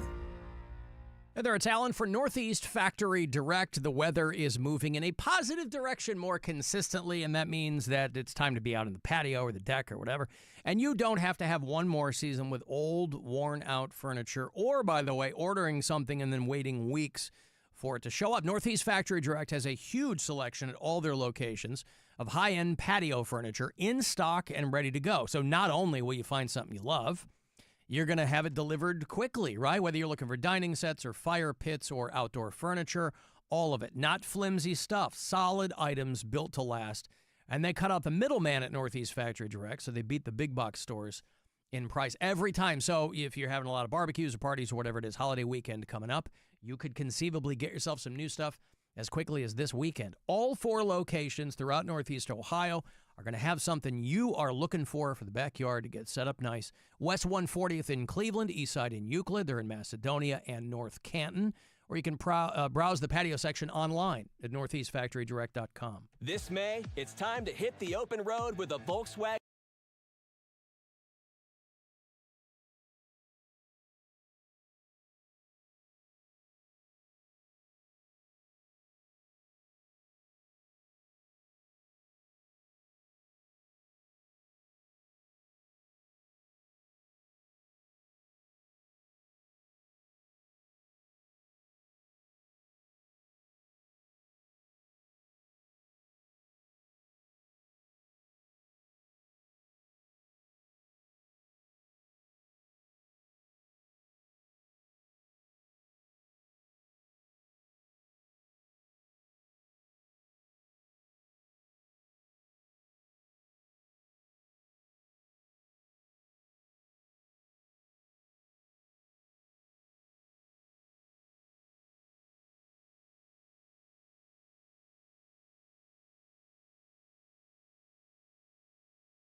before. Keeping it local since 1937.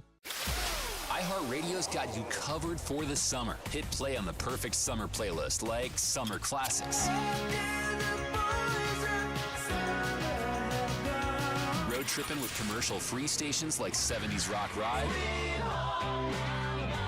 Or zone out in the shade with a good podcast. Your summer soundtrack is already in your pocket with the free iHeartRadio app. Find your next summer preset now.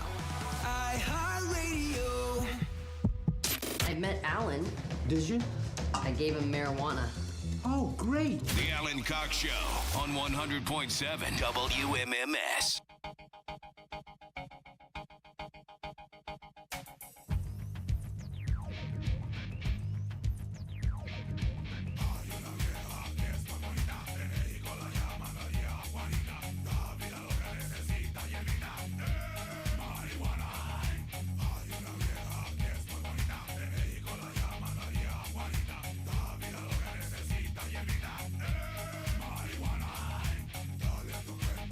I got money for you here in about 10 minutes. Next keyword, courtesy of the Buzzard Bookie.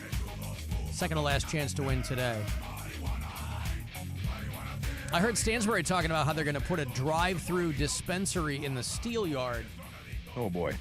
Boy, this feels like entrapment. Yeah. The more conspiratorial-minded among us might think there's something hinky going on.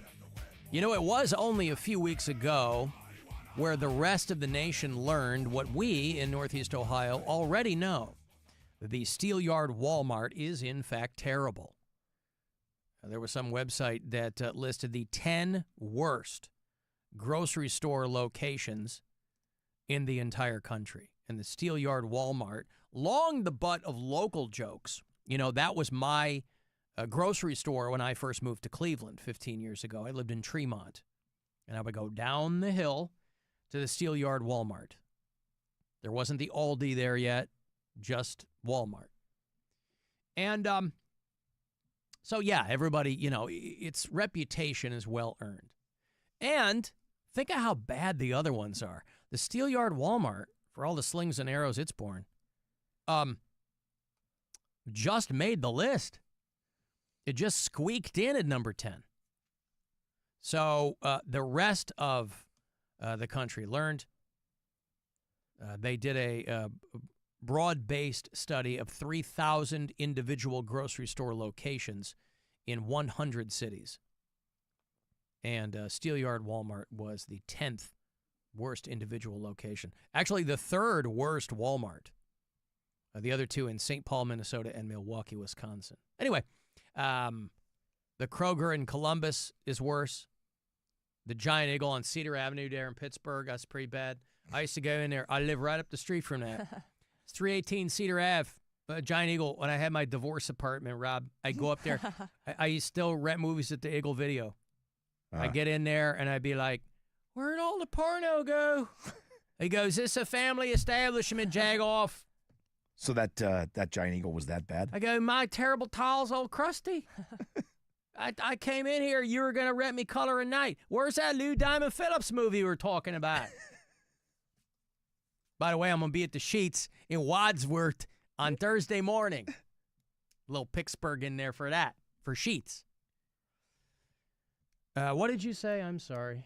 I just said that Giant Eagle was that bad. I was trying to... Oh, the Cedar Ave Giant Eagle. I was trying to speak to the person. Yeah, it's pretty... Oh, yeah, it's terrible. Yeah. Oh, my God. So, yeah, there's a lot. The Walmart and the Steelyard just cracked the top 10 there, even though Walmart is quite well represented on that list. Anywho, a drive-through dispensary is coming to the Steelyard.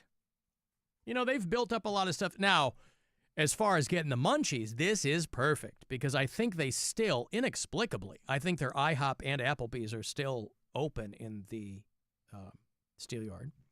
They got the Subway in the Walmart. They got a Burger King. They got a Taco Bell. They got a Panda Express. Ooh.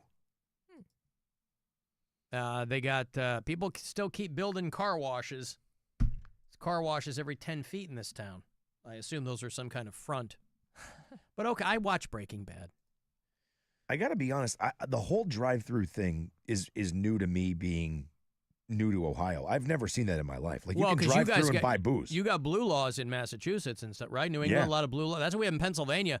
When I first moved to Pennsylvania, I had no idea what was going on. I had moved from Michigan, and I remember, when you do you move into a new place and you kind of do your first big shop. Yeah. You're going to fill the fridge, the pantry, whatever. And I have a full cart at Giant Eagle, and I go up to the girl and it was late. I mean, I'd moved in all day long, and so it's like, they're like 45 minutes away from closing. And I go up to the girl at the checkout lane. I go, hey, I missed the booze. Where's the alcohol aisle? And she just kind of looked at me, and I go, like the beer and wine.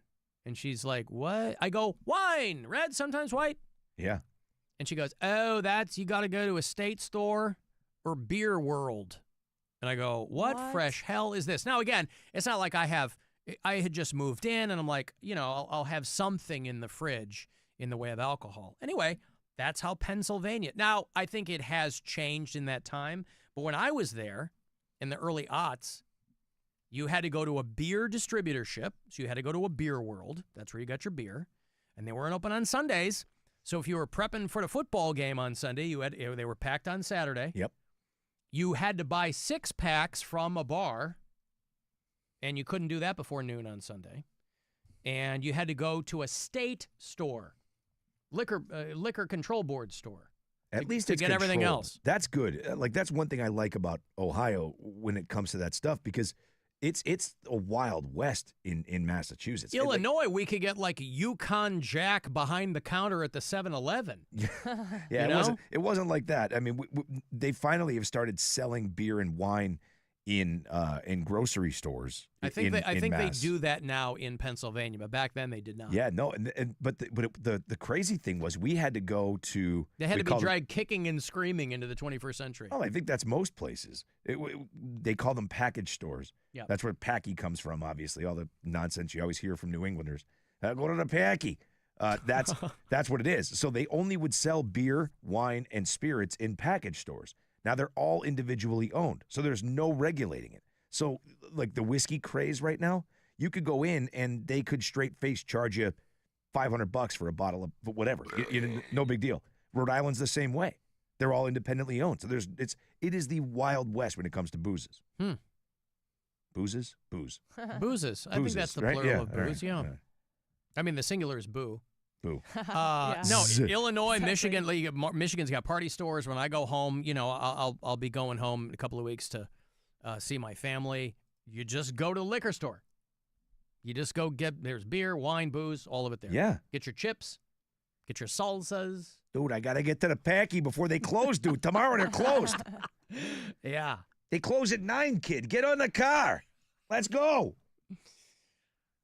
So a company called Story Cannabis, a Phoenix-based operator, got the final design approval to build a drive-through dispensary. Now, hopefully nobody down there, Steelyard can get hairy, hopefully nobody down there takes too literally the drive-through dispensary.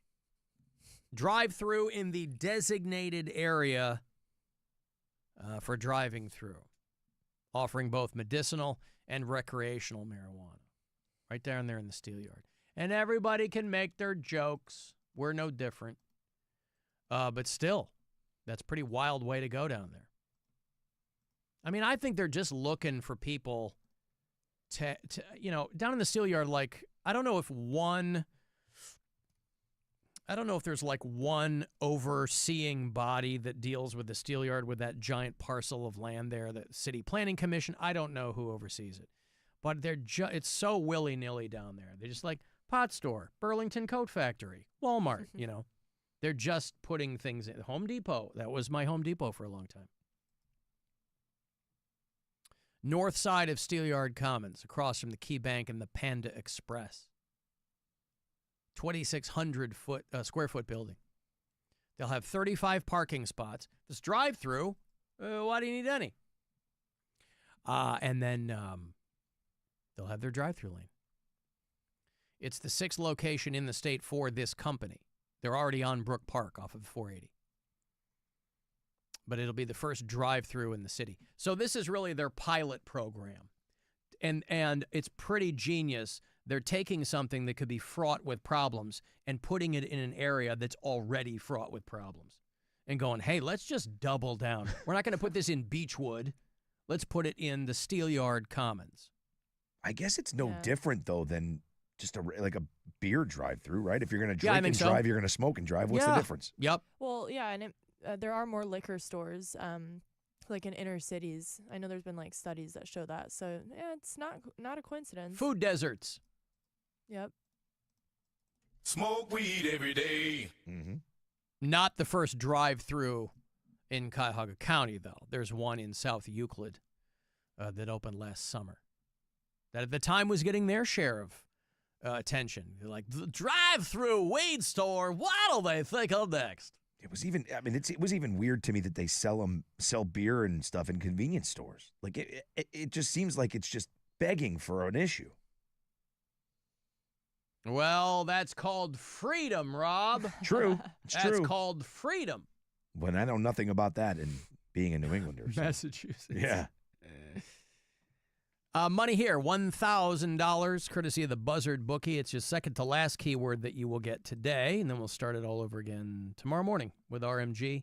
So listen closely. I hope you win. Good luck.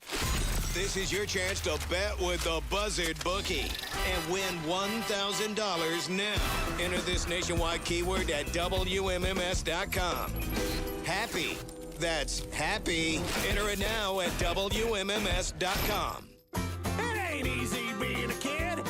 Now look at what you gone done did. Whoa, it's time for Kids Corner. Kids Corner! It took me a minute to realize that the dude who set off the car bomb at that fertility clinic was in the car. He's dead, right? The dude that bombed this IVF clinic, Guy Bartkus. Is he still alive? A suspect has been identified. I thought he was in the car. One person dead and several others injured. Maybe he is not dead. A 25-year-old dude who looks exactly how you think he'd look. And I guess when they dug through his manifestos and things like that, he was not against abortion. He's against any birth. Huh? Described himself as being a pro-mortalist, someone who intends to bring about their own death as soon as possible in order to prevent other people's pain and suffering. If you can cast your mind back to your philosophy class, you'll remember mortalists, which always a little hard for me to get my head around. It's somebody who believes that the soul is mortal, meaning that meaning it's subject to death. I never understood how you can believe in a soul that's subject to physical laws, but okay. No hard, fast rules. So pro-mortalist, it sounds like more whiner incel hooey. But this guy bombed an IVF clinic there in California, outside Palm Springs. Yeah, he blew himself up. He did. Okay. He did, yeah. The blast gutted the clinic. It was just like in a kind of a ranch house kind of thing. He was in a 2010 silver Ford Fusion.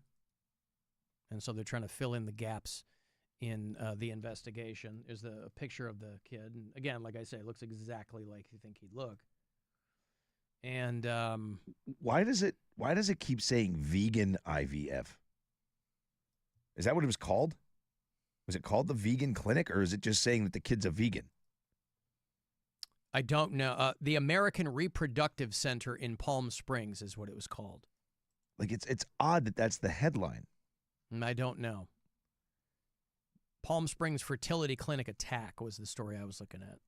I'm a vegan. Okay, I'm a vegan, but I understand the harm that's being caused by nature is way larger than anything humans are doing. Yeah. What a loon. Well, again, listen, you can rattle off some recordings in a manifesto to fit whatever you already want to do. You can reverse engineer whatever nonsense you want. His father said he hadn't spoken to his son in 10 years. Can't imagine why. Said his kid liked to play with matches and stink bombs and smoke bombs in his teens. He's like, he never built a bomb, but he'd build rockets and things like that. On another occasion, the kid set fire to the family home. Oh, God. Wow. After he burned the house down, his dad said, he started changing a little bit. Huh. He also added that his son was easily influenced by others. Shock. None of these people are ever like paragons of confidence. So they were like, this is very much an intentional act. But one of the largest bombings they've had for a while in Southern California. Did you see the car? Yeah. My God, it's almost hard to tell what it is. It was basically reduced to the size of a go-kart. Yeah. Because the whole thing got taken out. Part of the... I was reading about the mom who bought her kid ammo. Well, that's jumped up a notch. You know, back in the day, the cool mom just let your friends drink in the house. Yeah. And now a kid who was planning on doing a school shooting, his mom bought him the ammo. Wow. A lady in Texas. Again, with respect to people who want a certain look, she kind of looks the way that you think she would look too. You got a ton of face tats and bright purple hair, and there's plenty of people who look like that who aren't engaging in this kind of activity, but you see the mugshot and you're like, oh, she's probably not part of the PTA. Makes sense. Ashley Pardo is 33. She got arrested after buying ammunition and tactical gear for her son's planned school shooting. Oh, my God. At his middle school. Psychos. I guess somebody at the school had figured something out, and so they contacted the kid, and they found a bunch of drawings. He had a map called Suicide Route, and they didn't name the son because he was a minor. And he was researching other school shootings. He was a big, big fan. Could you? Oh, my God. But he had a lot of trouble. He had already been suspended from school, and I guess he'd attempted suicide with a straight razor or something. Wow. This kid was in bad shape. He'd been staying with his grandmother. Well, all of that sucks, but what the hell is wrong with the mother? The grandmother called the cops after she found the kid hitting a bullet with a hammer. Well, so if only that worked. A house full of brainiacs. Yeah, he said that that he got the bullet from his mom. And that the mom had been taking the kid to a local surplus store, buying him ammo, tactical black vests, a helmet. And the boy told his grandmother he was going to be famous before being picked up by his mom and taken to school. So the grandmother goes through his room, where she found a ton of live ammo and magazines. She also found an IED in the boy's belongings. Well, at least he was using protection. Rob, not an IUD. Oh. An improvised explosive device. Oh, sorry about that. Yeah. I got confused. And, of course, it had all the greatest hits. There's some Hitler stuff, and there's some, references to other school shootings. Could you imagine, though? They went to the mom, and she goes, yeah, it's no big deal. Hey, Mom, I'm thinking about killing a whole bunch of kids at school. Yeah, the only thing is, by my age, it's so pesky. These laws, I can't buy ammunition, Mom. Can you help me? Sure. What? We're going to show, this is the last time they're ever going to taunt you. We're going to show them a thing or two. And then you should, seeing as though it's a suicide route, kill yourself. That's a, it just sprinkles on the sundae. There was a kid on Twitch or something that, thwarted a school shooting because some of these kids, boy, they can't keep their mouths shut. Sometimes they'll be like, oh, we never saw it coming. He was so quiet. And then he goes and kills a bunch of kids at school. Yeah. But other kids, they're like online going, yeah, I'm going to shoot at my school. There's just some kid in Tennessee. He's like playing a video game. And he goes, hey, man, he called somebody. And he goes, there's another kid on this game who's talking about killing people at school. Jesus. Wow. And so this kid contacts the cops or something, and they scoop this kid up. Well, thankfully that kid had a big mouth. And it's a great argument next time your kid complains that you don't let him play Xbox enough. Yeah. Mom, there could be a school shooter on there, all right? How am I supposed to keep people safe if I can't play this game? I'm a man of the people. I'm a kid of the people. Let me take a break. 35192, send me a text. You can watch the show, hit up our YouTube channel, listen anywhere on the iHeartRadio app. The Alan Cox Show on 100.7 WMMS. What are your best bets? I like the under. Take the money line. Stay away from this one. Always bet on Buzzard. I like that bet. I think that's a smart move. With the Buzzard Bookie, get an earful of MMS. That's a win. I take that all day. And maybe a pocket full of cash. And parlay that into something else. You can't lose. There's 9 chances a day, every weekday, to win $1,000. Lay your bets. The Buzzard Bookie on 100.7 WMMS. Sponsored by Premier Home Pros. Premier Home Pros are the pros in bathroom remodels. Fast, high quality, and hassle-free. Go to premier-homepros.com and tell them you heard it on the radio to get a special offer of $2,000 off your dream bathroom. That's premier-homepros.com. Hey, it's Alan. Alan Cox Show night on the Cleveland Funny Bus is back this season. Join us every Wednesday in May and June for a 90-minute trip through Cleveland's most interesting neighborhoods and entertainment districts. Your tour guides, very funny local comedians who put their own spin on the whole trip. It's a blast. Tickets are only $33. We leave from Collision Bend Brewing in the Flats, so get your tickets. Get ready to have a great time. Join us this season. Go to funnybus.net to grab your tickets and join us for a good time. Kia of Streetsboro, 99 cents gets you driving. Kia of Streetsboro, Kia of Streetsboro.com.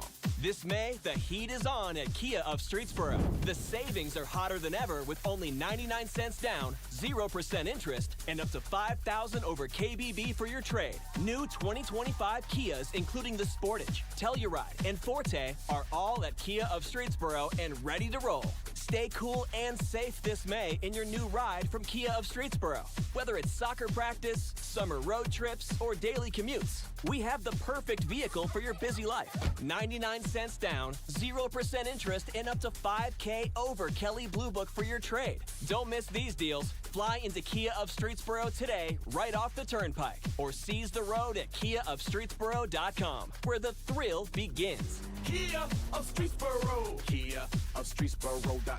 See dealer for details. Call 330-756-1758. Expires 5/31/25. This is the story of the one.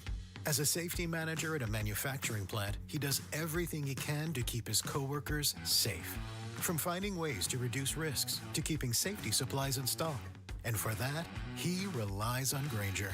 Grainger offers a broad range of quality products and next-day delivery, so he can always play it safe. Call 1-800-GRAINGER, click Grainger.com, or just stop by.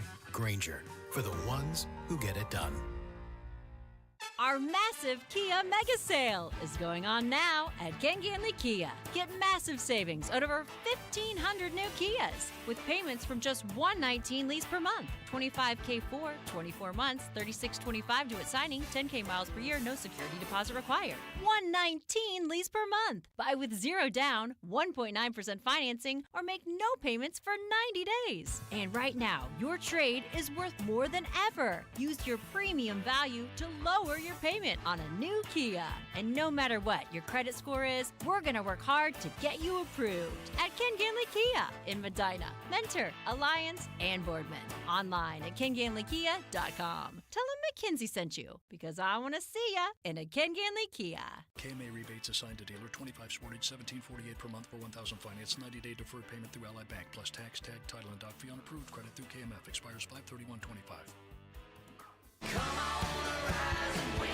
NASCAR on Prime kicks off this Memorial Day weekend with one of the crown jewels of racing, the Coca-Cola 600. Green flag flying here at Charlotte Motor Speedway. 600 miles, 400 laps. This is where legends are made and heroes are honored. And for the first time ever, you can stream it on Prime. Now's the time, let's do it. See what it takes to finish first. Don't miss the Coca-Cola 600, Sunday at 5 p.m. Eastern. NASCAR, it's on Prime. Rocket.com is the new home for all things home ownership. Whether you're buying your first home, finding your next one, or unlocking home equity to fund one of your dreams, there's only one destination that has everything you need to get started all under one roof. Get started today at Rocket.com. Rocket, own the dream. So, I was just parking my car, and then I saw you. The Gecko. Huge fan. I'm always honored to meet fans out in the wild. The honor is mine. I just love being able to file a claim in under 2 minutes with the Geico app. Well, the Geico app is top-notch. I know you get asked this all the time, but could you sign it? Sign what? The app? Yeah, sure. Oh, that means so much. Oh, it rubbed off the screen when I touched it. Could you sign it again? Anything to help, I suppose. You're the best. Get more than just savings. Get more with Geico. This 20th of the month is brought to you by Kissling, Nestico, and Reddick. 20 years of supporting Ohio families in their moments of need. Many things have changed in 20 years, but one thing remains the same. When you're hurt in a car, you call KNR. Going up. Prices keep going up these days. It feels like being on an elevator that only goes up. Going up. But not at Metro. We're pushing the down button. Going down. We've lowered prices. Get one line of 5G data for $40, period. That's 20% lower. And you get a free 5G phone when you bring your number. Only at Metro. 5-year guarantee on eligible plans. Exclusions apply. See website for details. Not available at Metro with T-Mobile in the past 6 months. Tax applies.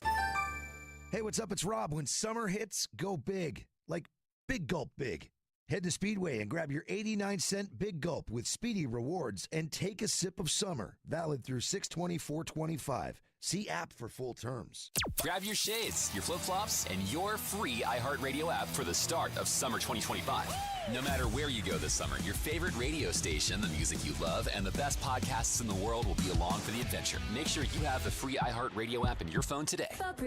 As a rideshare driver, I love keeping my car smelling fresh and clean. So when I'm driving, I only trust Febreze car vent clips, featuring 3 distinct intensity settings, because it's that little touch that sets me apart. I can turn the intensity down for subtle freshness, or I can turn it up for when I want lots of scent. So whether it's set to low, medium, or high, with Febreze car, I know my car's going to smell amazing. Which keeps my driver rating right where it belongs. Picking up Oscar! Yuengling is once again proud to present the 26th annual Berea's National Rib Cook-Off and Beer Fest at the Cuyahoga County Fairgrounds in Berea all Memorial Day weekend. Free musical entertainment with your paid cook-off admission, free parking, barbecue, bands, and brew. BereaRib.com. What the coit? Not all 4-letter words are dirty. In fact, coit is the cleanest 4-letter word in your home. Right now, save 30%.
Experience. Round trip airfare to LA. You and a friend. Attend the Incubus Soundcheck. VIP. Photo with the band. All the way. VIP laminate. And 2 prime seats for the show. With us in LA.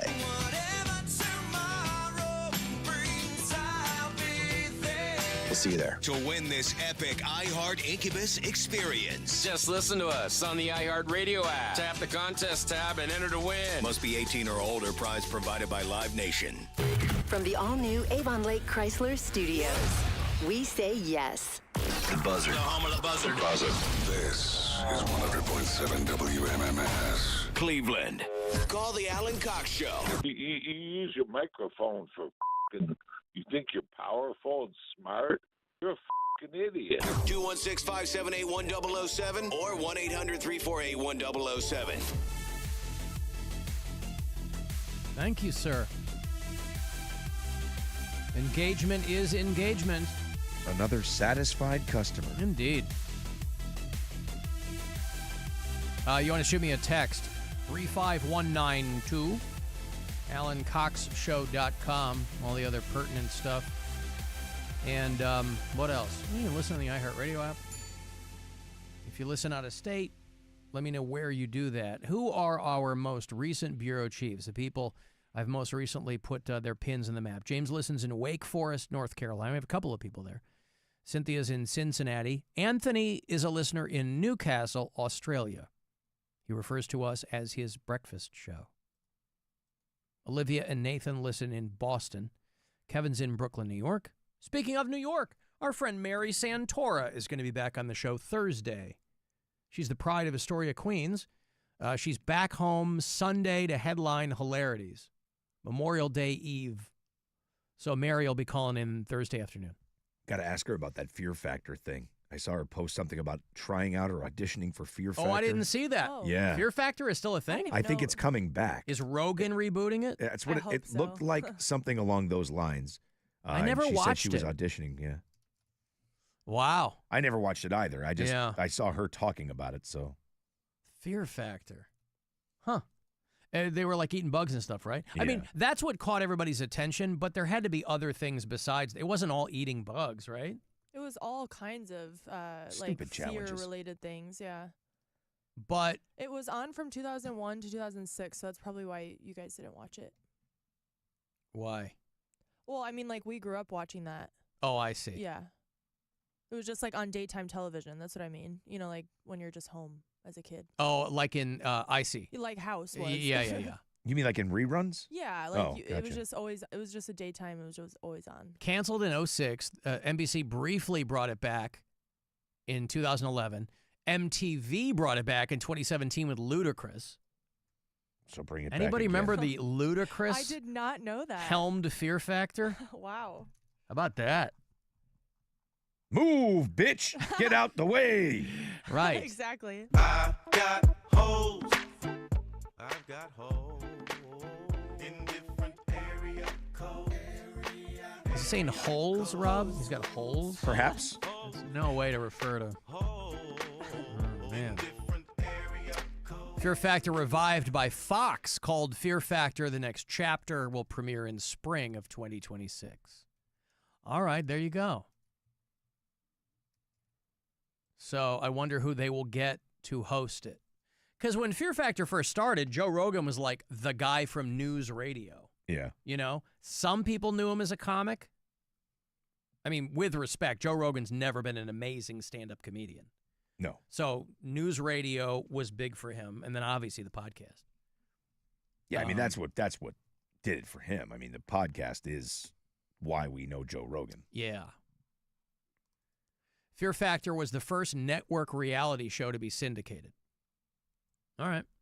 Maybe I'll go back and watch some of those. Because it's not all just like eating stuff. They have like that was my question. Like, challenges. okay, because like sometimes they're laying with like snakes, or I mean, it is still like crazy stuff. But that's what I mean. Is it all creepy, crawly oriented? No, it's heights related. It's all kinds of fears. Okay. Water related, anything really. Claustrophobia? Anything, yeah, any type of fear. Okay. So you might like it. I don't remember watching much of that show, but I do remember one thing. There was like a glass casket, and they filled it with cockroaches. Oh, yeah. They do all kinds and I of was stuff like that. well, why? It's horrible. Like, I don't know how much the prize is, but who cares? Well, because I know that they did a reality stars version, or they did a season or something like that. And over the course of the years, I've had a handful of friends that have been on reality shows.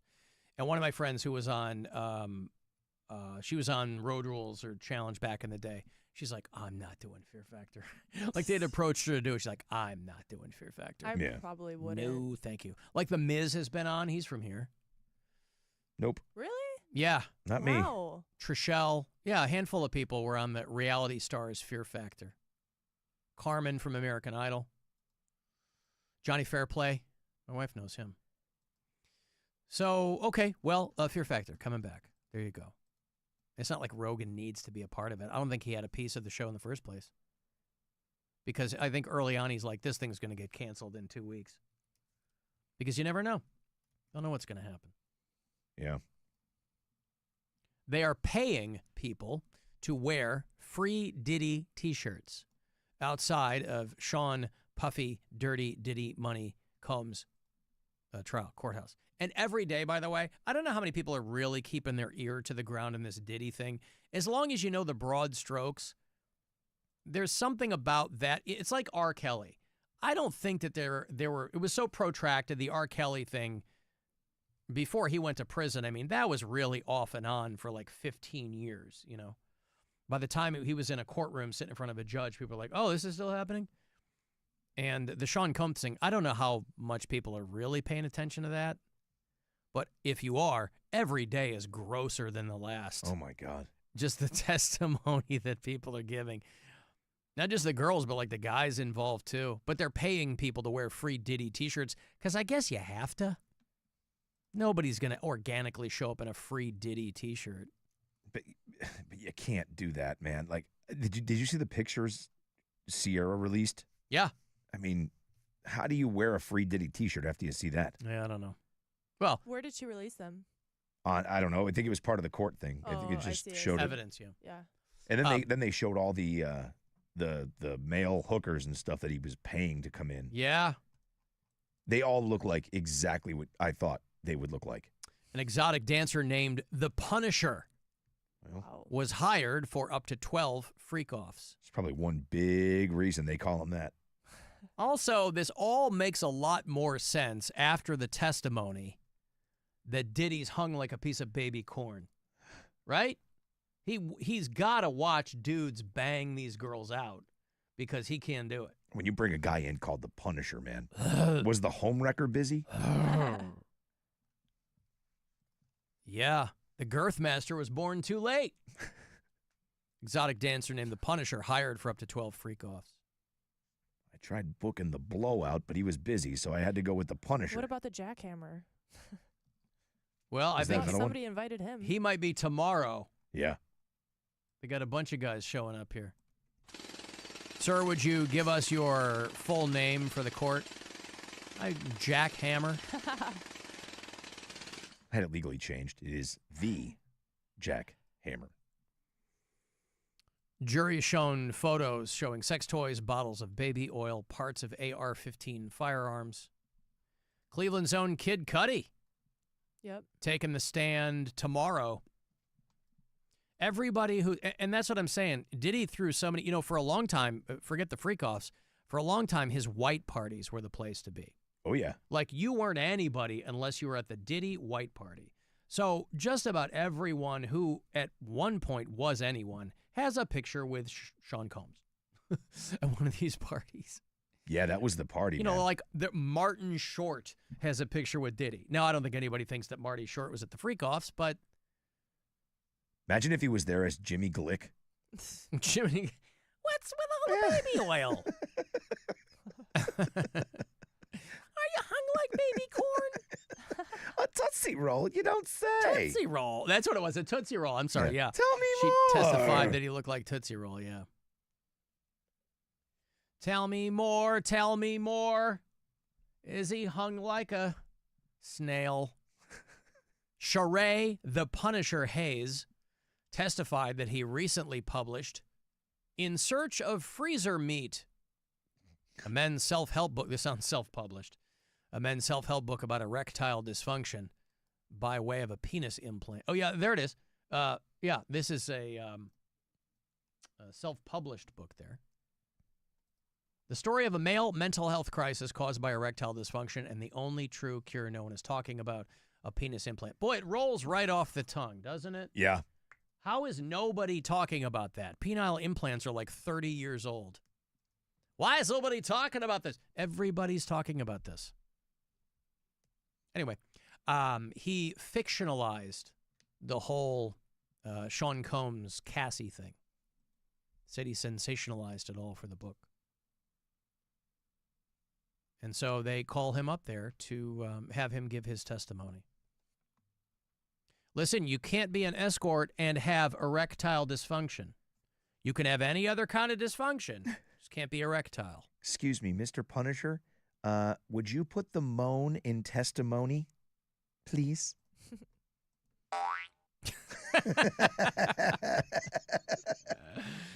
Do you swear that the testimony you're about to give is the truth, the whole truth? That's such a silly thing that they still do in court, by the way. I know. The truth, the whole truth, and nothing but the truth?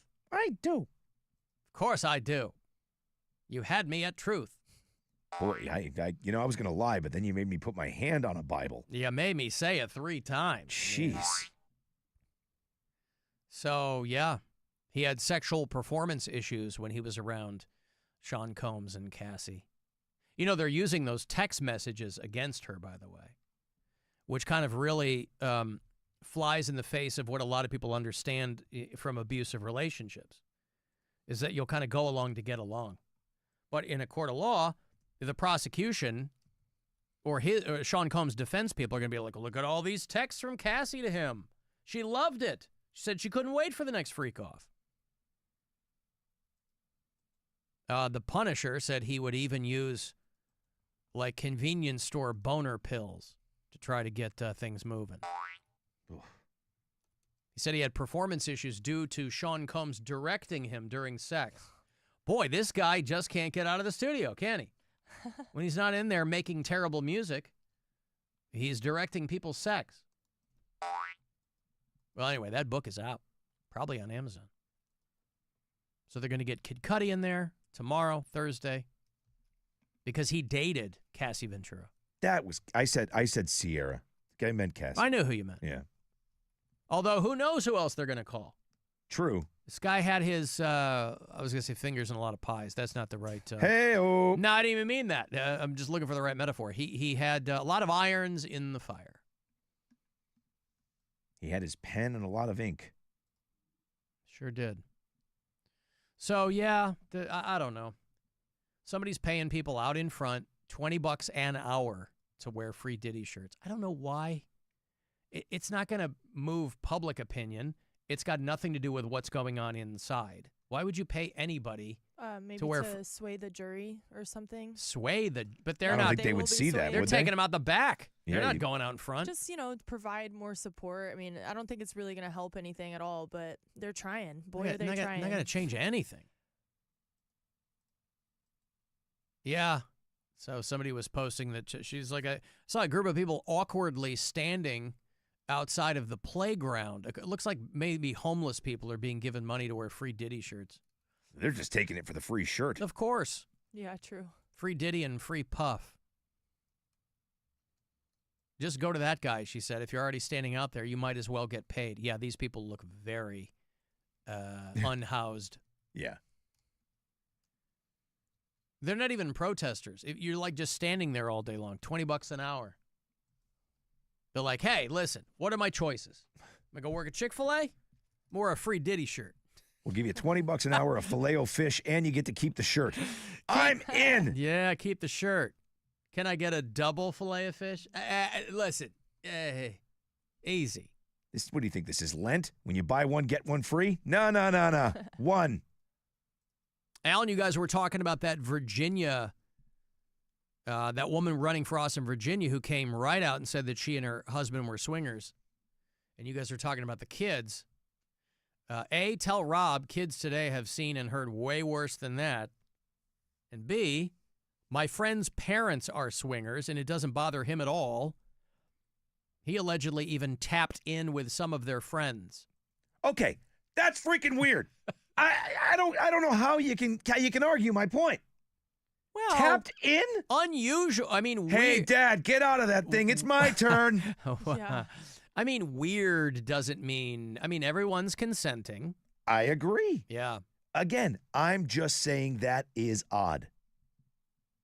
It's certainly unusual. Now, I need more context, which is usually the case with some of these texts.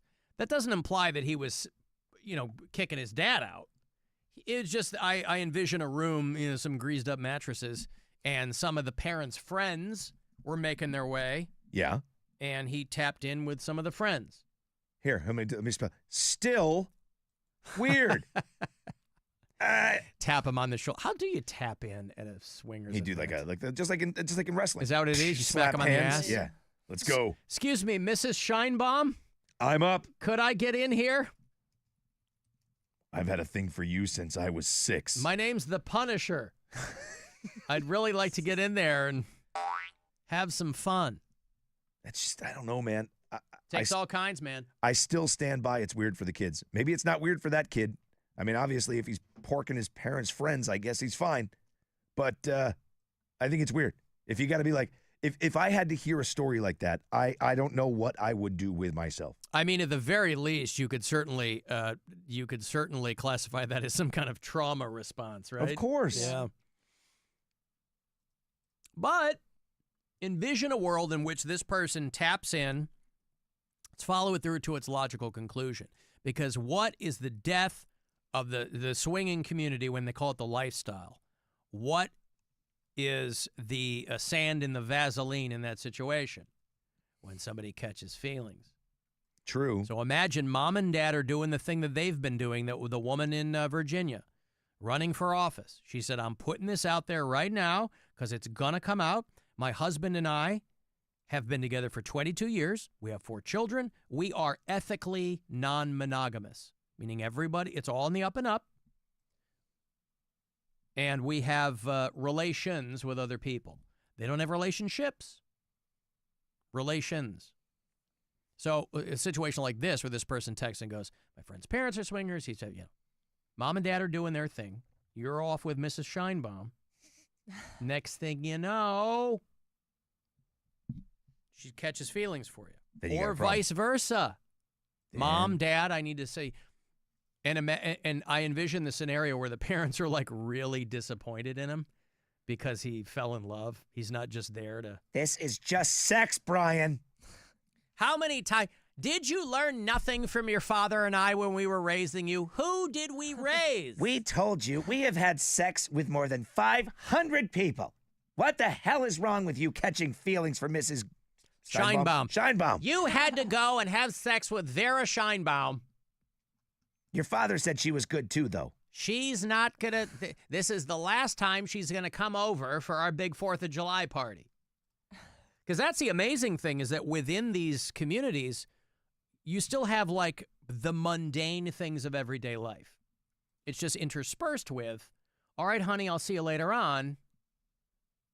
I'm going to go plow Mrs. Greeley or whatever it is.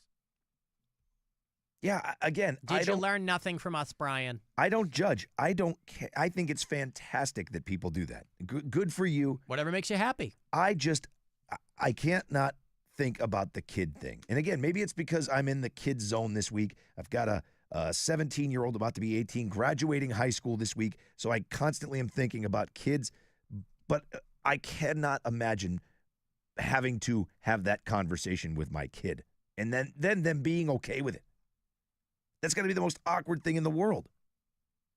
She comes to you and she goes, Dad, I don't know how to tell you this. Mr. Scheinbaum and I are a thing. Yeah, that'd be a problem. Mr. Scheinbaum would have a bad day. He would have a bad day. Real bad day. A real bad day. My penis time, my penis. My penis time, my penis, my penis time, my penis, penis time, it's my penis time. Yep. That's the call of the wild right there. Mrs. Scheinbaum comes running. Well, anyway, thank you for the text. I appreciate that bit of added context there, if that's true, but I'll take him at his word. Hey, Pantera's back on the road. They're calling it the heaviest tour of the summer. They got a Monomartha snafu in the support slot. It's going to be good. Wednesday, July 23rd. They didn't want to get all up in incarcerations business. They were originally going to to do that show that weekend, and they're like, no, we'll get out of the way. So they pushed it to Wednesday, July 23rd out at Blossom. It's one of the shows Live Nation's doing their Ticket to Summer. A whole bunch of shows you get tickets for $30. So get the list of shows, livenation.com/Ticket to Summer. Pantera is one of them. I'll just throw you this pair, however. You can avoid all that for now. Caller 10. These are yours. Good luck. 216-578-1007 or 800-348-1007. From the Universal Windows Direct Weather Center, WMMS Weather. Showers and thunderstorms likely tonight, down to 54.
And for that, he relies on Grainger. Grainger offers a broad range of quality products and next-day delivery, so he can always play it safe. Call 1-800-GRAINGER, click Grainger.com, or just stop by. Grainger, for the ones who get it done. It's Alan for Northeast Factory Direct. If you are looking for furniture, items for your home inside and out, you want a new mattress, want to redo your kitchen, you need brand new patio sets and furniture, hot tubs and saunas, Northeast Factory Direct has all of it. Alex Nemeth is the grand poobah over there. Literally 20 plus years ago, started this out of his garage, and they've grown it into what it is today, not by accident. You know, that longtime mantra that retail is for suckers. They can offer you things that no one else can. They've got them in stock, ready for delivery. High-end leather sectionals and reclining sofas with power and USB and solid wood dining sets for way less than you're going to find at big box stores. The staff is awesome, right? They're not breathing down your neck, but they're always helpful. Everything they sell is in stock, ready to ship, and you're going to find it at Northeast Factory Direct. There might be one near you, but it's certainly worth traveling. There's 4 throughout Northeast Ohio, West 140th in Cleveland, East Side in Euclid. They're in Macedonia, North Canton, or you can go online. Look at northeastfactorydirect.com. Get 20% off your stay at Seneca Allegheny Resort and Casino. Plan your luxurious summer escape now with our Plan Ahead and Enjoy package. Book now through August 31st for a luxurious stay at Seneca Allegheny and lock in our lowest rates of the season. Enjoy luxury 4-diamond accommodations, world-class gaming, exquisite dining, and more. Get your room before it's gone at Seneca Allegheny Casino.com. Seneca Allegheny Resort and Casino. Nothing else comes close. Kia of Streetsboro, 99 cents get you driving. Kia of Streetsboro, Kia of Streetsboro.com. This May, the heat is on at Kia of Streetsboro. The savings are hotter than ever with only 99 cents down, 0% interest, and up to $5,000 over KBB for your trade. New 2025 Kias, including the Sportage, Telluride, and Forte, are all at Kia of Streetsboro and ready to roll. Stay cool and safe this May in your new ride from Kia of Streetsboro. Whether it's soccer practice, summer road trips, or daily commutes, we have the perfect vehicle for your busy life. 99 cents down, 0% interest, and up to $5K over Kelly Blue Book for your trade.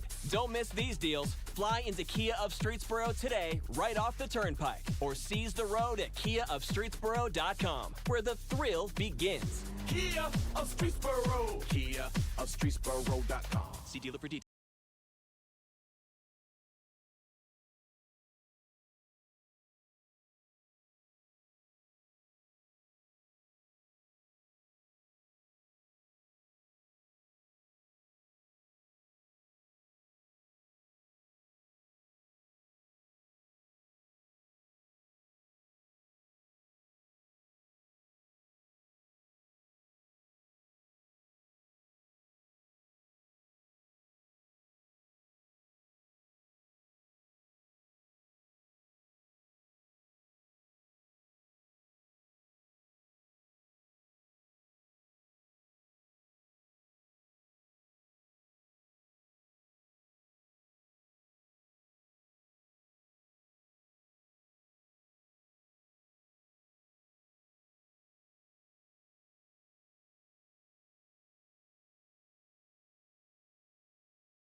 everywhere on our free iHeartRadio app. Or whatever smart device you have. Just tell it to play the Alan Cox Show on iHeartRadio. Okay, so being called an audio hate crime by Ohio Quilter Magazine wasn't our proudest moment.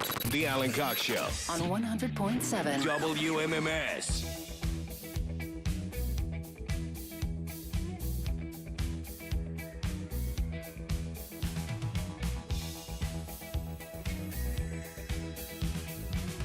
Guardians baseball postponed tonight.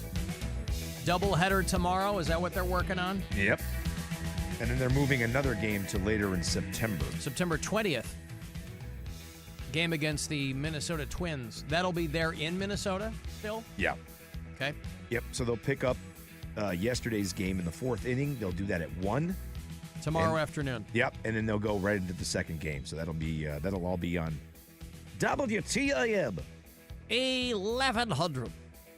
I was having a conversation with young Bill Wills, who does the morning show over there at TAM.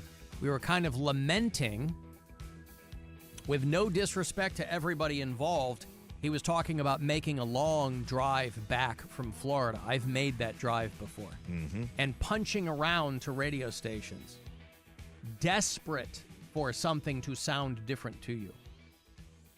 Now, I know that is partially this company's fault. You know what I mean? This company owns a lot of radio stations, and so to some degree, there's some uniformity in the way those radio stations sound. But I'm just talking about the people who are doing shows. Yeah. It's depressing. Yeah. I never feel bad. Listen, this is a dog and pony show, whatever, but we've garnered a pretty sizable and consistent audience, and I'm proud of that. I haven't been here for 15 years by accident.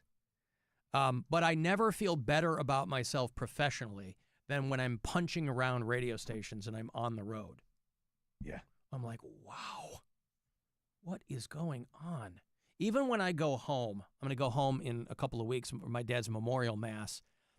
And I used to love going home for no other reason than Chicago was one of those markets that eventually, I'm talking about like kind of back in the day, it didn't matter where you were headed, where you were coming from. Chicago was a radio market that everybody wanted to work in at least once. Yep.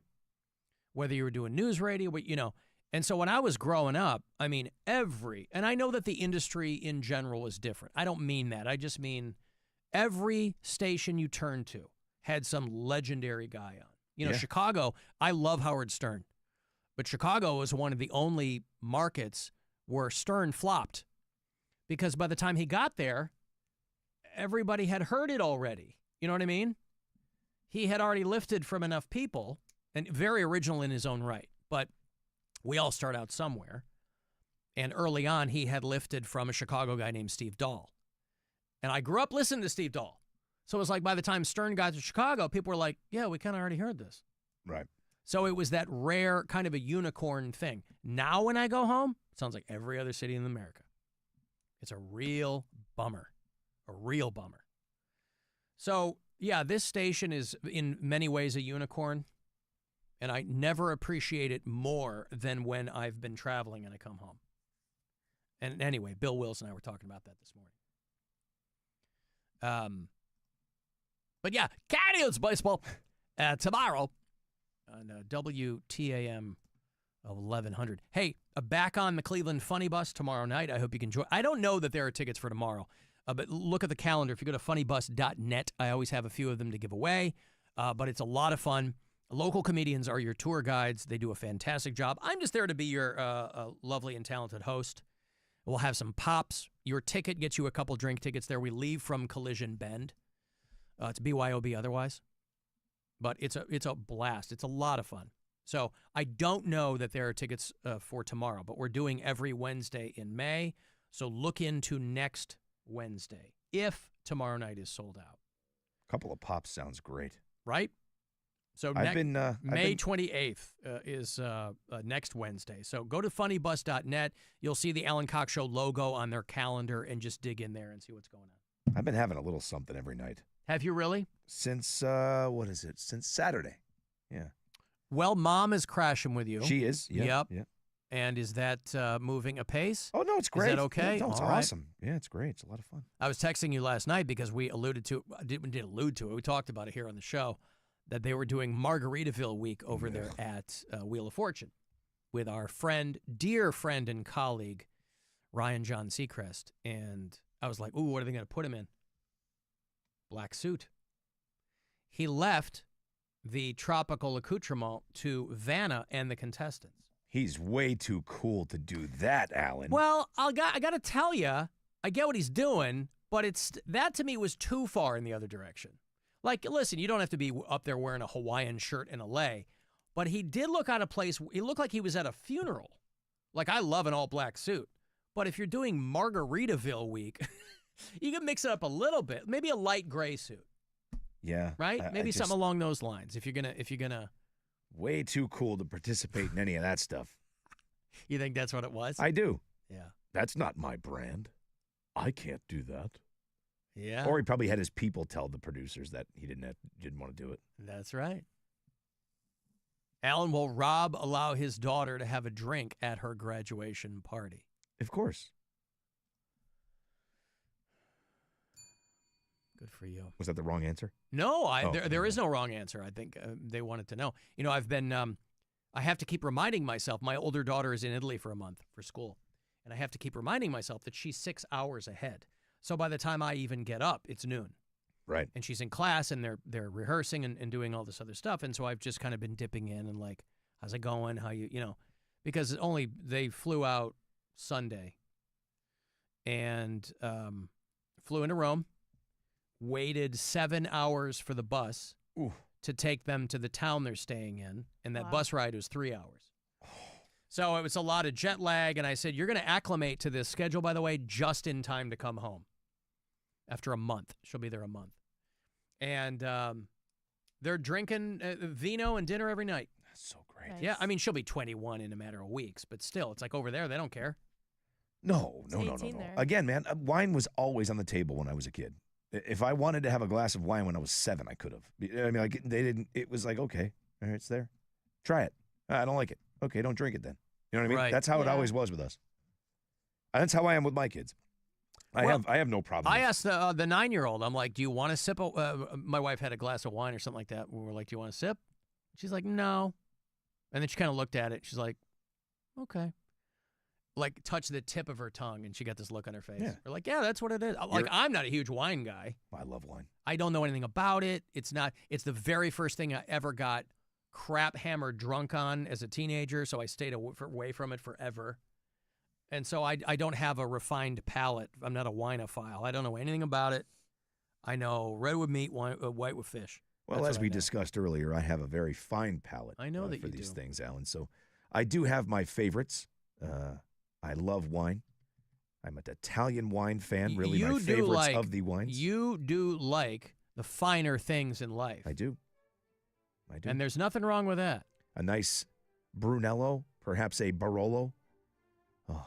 I don't know what any of these words mean. They are Italian varieties of wine. Uh-huh. Are they favorite. called varietals? Varietals. Yeah. My favorite. Okay. Now, what makes them so good?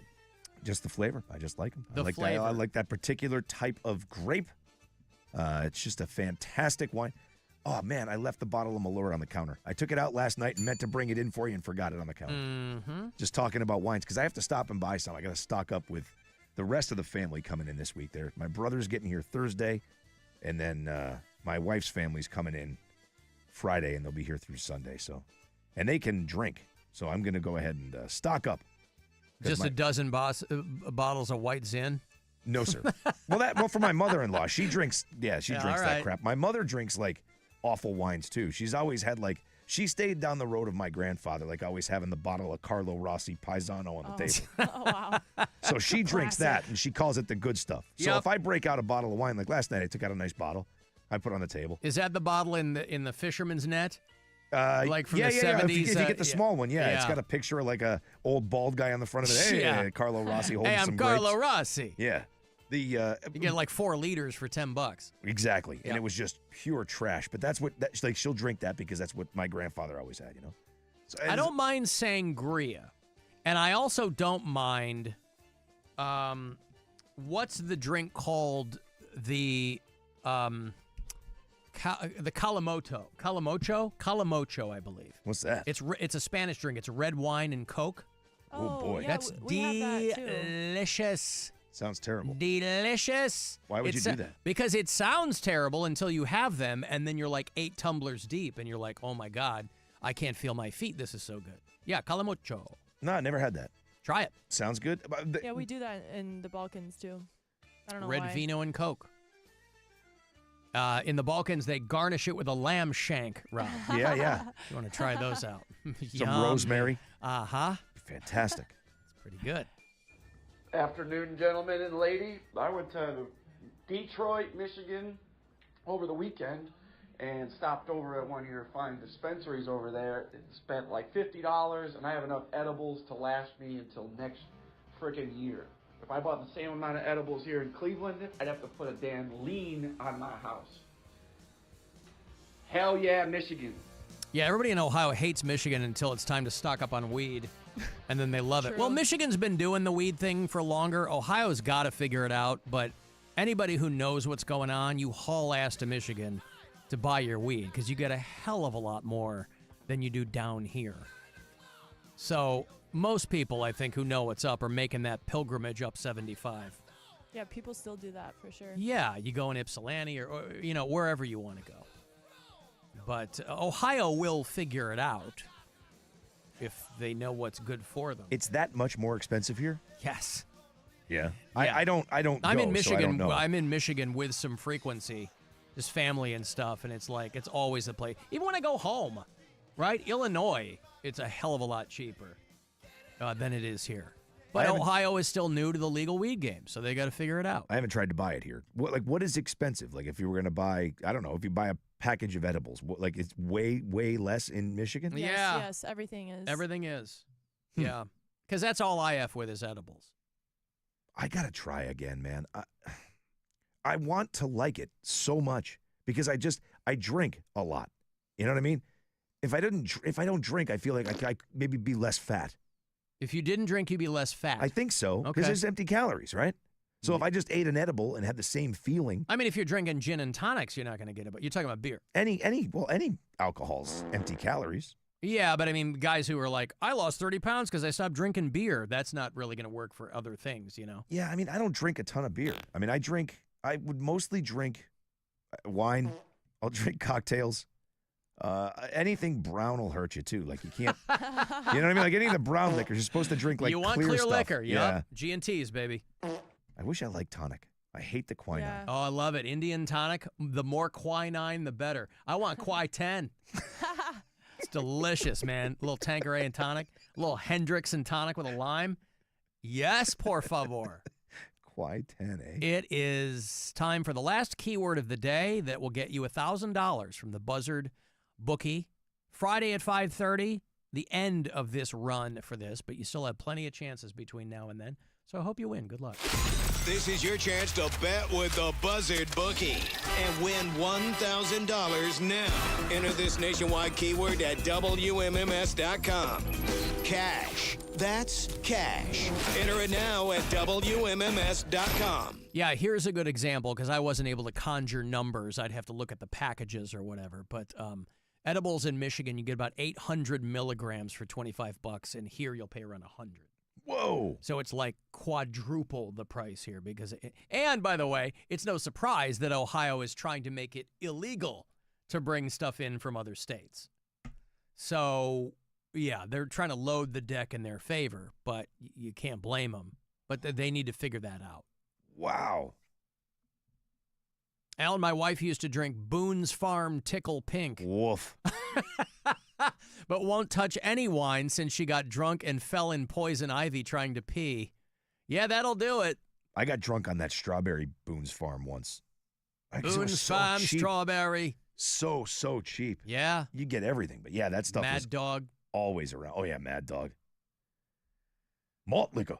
Too bad we didn't nail down the labia roller coaster for when Mom was in town, by the way. Yeah. For this week. Yeah, well, we can't do everything. Can't do everything. Alan, do you have any show shirts? Specifically for big boys like me, I'm a 4XL. Wow. Damn. Bro renting his clothes from Cleveland Tent. No, I don't have show shirts. I was actually thinking about that the other day. I'm always thinking about it, but it's like I'm just gonna get some. I don't like asking people to buy things from the show. I'm sending stickers to give people them and out. stuff. Huh? I'll get them. We'll give them out. Oh, I see. Yeah, Yeah. that'd be great. I mean, we did that like my first couple years here. I have a photo of my third grader when she was like 6 months old in an Alan Cox Show onesie. Aw. Aw. Aw. That's what I said. Hey, Sadie. Hi. You don't meet a lot of Sadies anymore. What a great name. Thank you. What's I up? love my name. You Thank should. you. So I'm listening to the show. I'm on my way home. I live in Orwell, Ohio. It's like an hour out of Cleveland. And you guys Out by were talking Smuckers? about going to Michigan. What? Out by Smuckers? No, that's Orville. Oh, Orville. Ohio. I'm in sorry. Orwell. You're in Orwell. Okay. Right. Yeah, Orwell. Gotcha. It's a little country place. That's all right. Anyways, you guys were talking about going to Michigan. That's cheaper. An even cheaper place is in New York. If you go to Irving, you go to the Indian reservation, which is Seneca. And boy, man, you go on Saturday, there's a flea market. We call it the weed flea market. You literally walk into this, yeah. You That's walk awesome. into this place, you can get a beer, walk around, and people rent just like at a flea market, they rent their booths, and they sell you everything. They're smoking with you. They give you joints. You also fill out a little ticket when you get there with your name, and every like 20 minutes, maybe a half an hour, they pull a name out. They give you free stuff. You win stuff. Is this And up then there? you Is get this up on? dates. This is up on Seneca Lake. Seneca, I don't know. It's in the Indian reservation. It's I on see. the res. Okay. It is a cool place. It's in the back of a place called Smoked Dogs. Yeah. All right. Well, good. Yeah, and like where I live, it's only like 2 hours from me, an hour and 45 minutes. So Cleveland, it wouldn't be that far either. It says 4 hours. So, It says 4 hours to Seneca. really? Yeah, 4 Worth the hours and trip. 30 minutes. Still worth it. No, it's not. That's about how long it takes you to Irving. get No, to no. Michigan. No, Oh, maybe not. No, not 4 look up hours. Irving. Irving. Look up Irving. Okay, I thought you Irving, said New Seneca. York. Irving, New York. Yeah. Well, it Big did. Indian It's Smoke great. You know, Lounge and Seneca- Dispensary. There you go. It is. Mhm. Okay, thank you, Sadie. I appreciate the tip. I do appreciate it. 2 hours, 27 minutes. There you go. World can bring. Oh, say, don't you know we love you, sweet Sadie? Place no one above you, sweet Sadie. Are the Spinners in the Rock and Roll Hall of Fame? Didn't they just get in? They should be if they Yeah. are. Sometimes it seems so. They were Rubber Band Man, yeah? Yeah, Spinners? one of my favorites. Rubber and I'll Be Around. Yeah, they are in there. Could It Be I'm Falling in Love? All of those. They got inducted in 23. Drop a little Rubber Band Man on us. Working My Way Back to You, Girl. Oh, yeah. God, this was on the radio, I think, when I was a kid, right? I love this song. Hurry now and don't be late, 'cause we ain't got time to chat. You and me, we're going out to catch the latest sounds. Guaranteed. I mean, was this song, was it innocent enough, or was it a thinly veiled sexual reference? 1976, man. I was a little kid. This was on the radio all the time. It's so good. When the rubber band starts to jam. The song is about the singer's son who was being teased by his classmates for being overweight. So the song began as the Fat Man. So the rubber... that would have made the rhythm a little bit different. You know, I you're know. missing a few syllables. They call my son the Fat Man. Yeah. I just love that bass line. Yeah. It reminds me of don't what you're describing. It's Love the One You're With. Yep. It's Stephen Stills. Okay, I got to take a break. Man. 35192 to send me a text. can listen wherever you are on the iHeartRadio app and watch the show if you want on our YouTube channel. Alan Cox Show. WMMS. Buzzard Radio. What are your best bets? I like the under. Pick the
You have been relieved of duty if you are a Cleveland Guardians fan.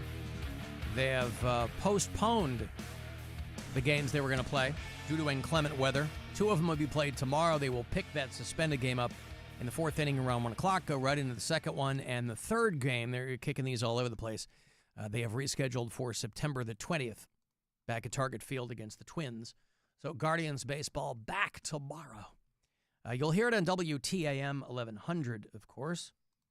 A lot of people hitting me up about where a lot of people go to Monroe. Monroe! I like Monroe. There's a spot called Herb, U-R-B. That's pretty tight. The key is to make your own edibles. Oh. I'm not going to... Listen, they've already made them. You know, I'm not an alchemist. I'm not somebody that's like... I'm not a DIY guy. I want what they've made and packaged. I'm happy to buy them. I got a buddy that makes them, but I always feel like you can't ever know exactly how much is in Well, one. even the ones that you buy, they're not 100% uniform, so you kind of have to be smart. But the last thing I'm going to do is take something some dude made. I did. Maybe Rob would like LSD or shrooms better. I love shrooms. The person says. I'm not an LSD guy, but I do like mushrooms a lot. I would eat them every single day if I could, but I can't, so I don't. Alan, my dad used to say there's a pork chop in every beer. Calories? Oh, calorie-wise. Yeah, Got it. calories Got it. Yeah. are. I was like, protein? I'm in. Damn. Yeah. I'm in. That's great. Right. I said I wasn't going to drink beer, but I think I'm going to drink beer tonight. What will you go for? What do you have in the you have a garage fridge? It's downstairs, but yeah. Yeah. I just picked up some Modelo. Oh, love Modelo. I'm a Modelo yeah, guy. If I'm going to drink it. beer, I really like I like the lighter Mexican beers. Yeah. There you go. They didn't have Pacifico. Pacifico's my absolute favorite. That's pretty good. But Modelo's great. I like those long drinks. Oh, they're so good. Man, I'll suck those down all the live long day. You know, in a pinch, if I'm not going to head off into the night with a giant tumbler of Red Bull and Cuervo, long drinks are good. They're great.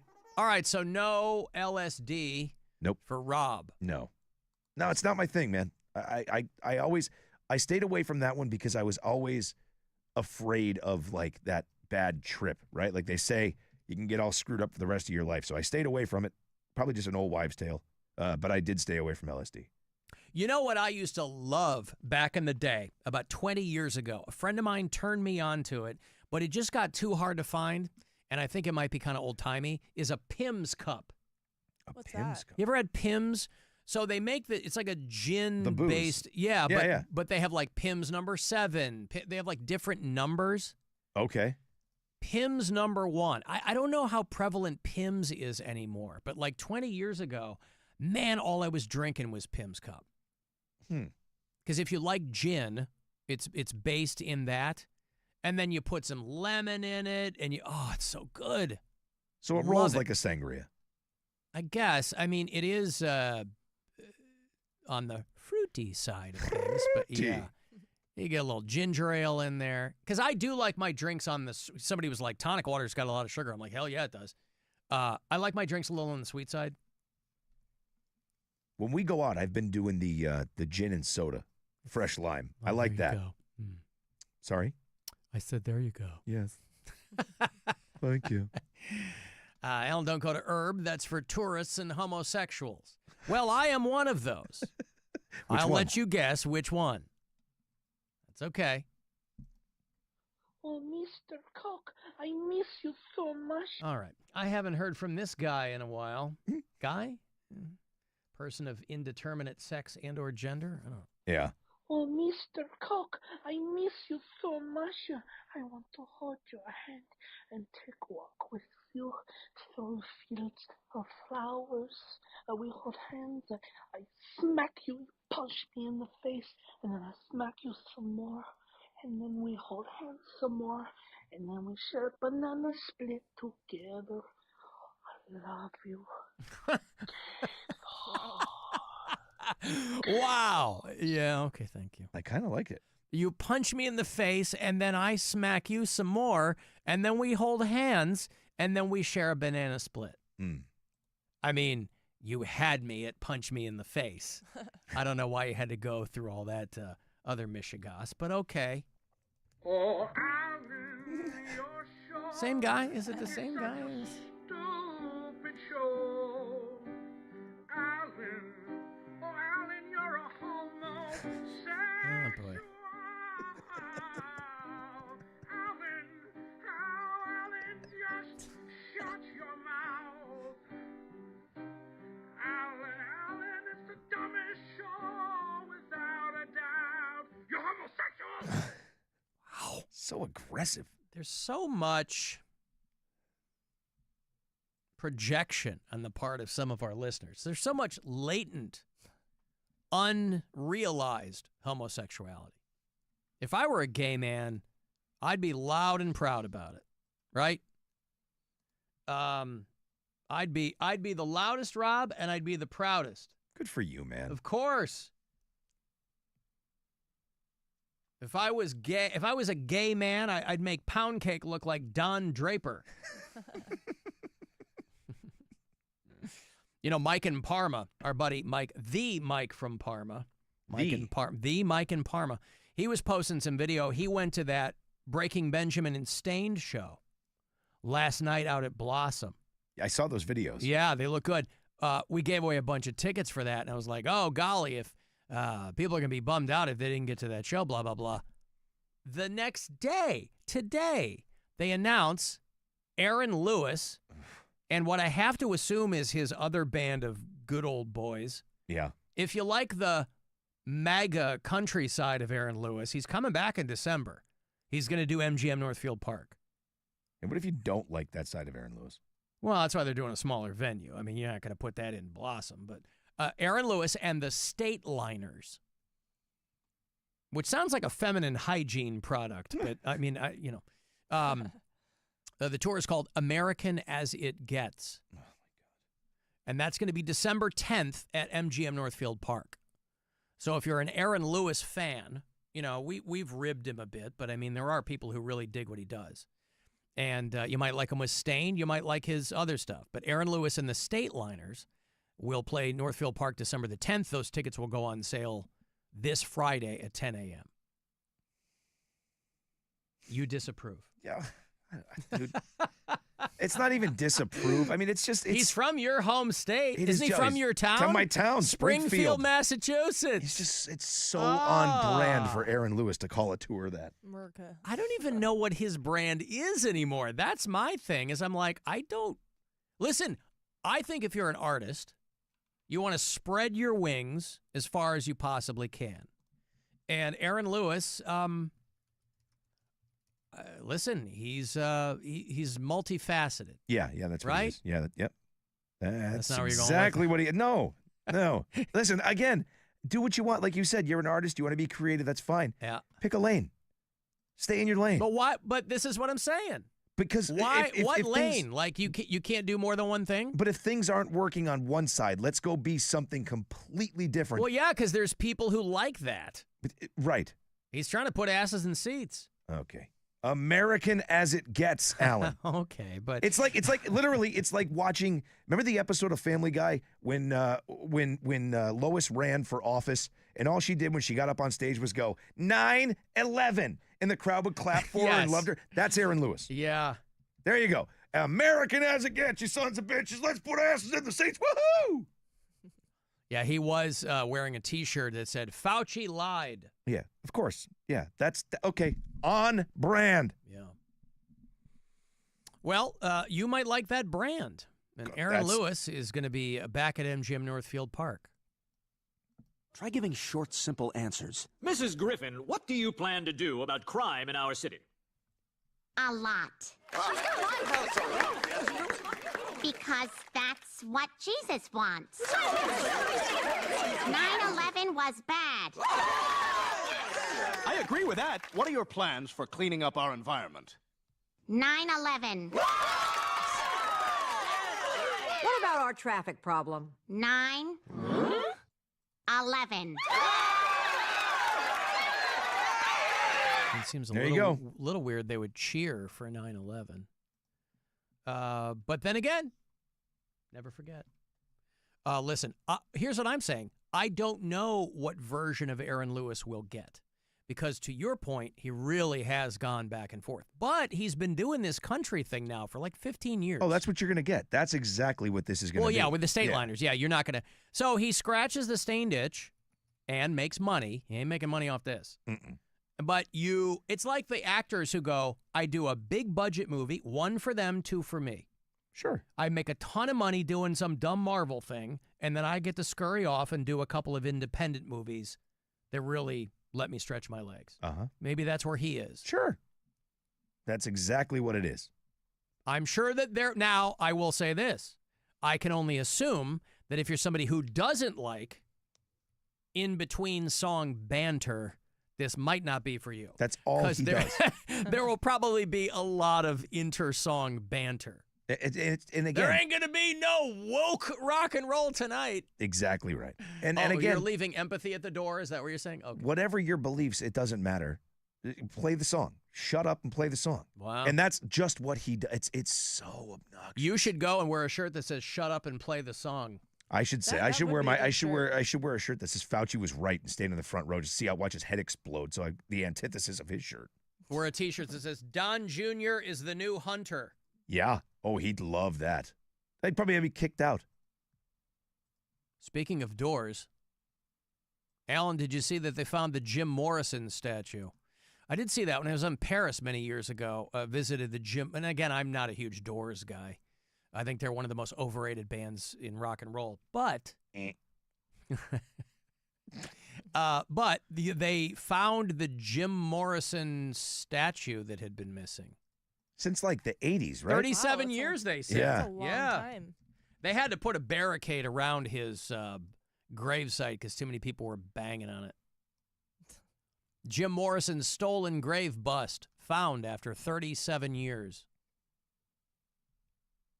Stolen in 1988 from the Père Lachaise Cemetery has been found. Boy, I wonder just sitting how in they some did dude's that. apartment. Also imagine that there's like an investigation conducted by the Financial and Anti-Corruption Brigade there in Paris. Imagine you're on the Operation Find the Jim Morrison Bust task force, What do you think they'll do with it? Do you think they'll put it back on his grave? I think it is back on the grave. Oh, it is? I think. That's pretty awesome. Or maybe, no, I'm sorry. That's an old photo. That's a photo from before it was stolen. Oh yeah, the one in that just says 1985. Jim Morrison. Yeah. It's a piece of history and one that Jim's family wanted there on his grave. Well, then you have to assume they'll put it back. That's pretty awesome. Yeah. Yeah, I've only seen pictures of it, obviously, so that's pretty awesome that it's back. Anniversary of his death on July the 3rd. Yeah, they had to cordon off his gravesite because people were getting out. You could jump over it, but you get in a lot of trouble. Yeah, I mean, people have done that forever. I mean, look at the amount of signatures on it. Yeah. There's always bottles of Jack Daniels on the ground. The bust, created by Croatian sculptor, Mladen Julkin, was installed on the tombstone on the 10th anniversary of his death, but it disappeared in 1988. That's wild. It is wild.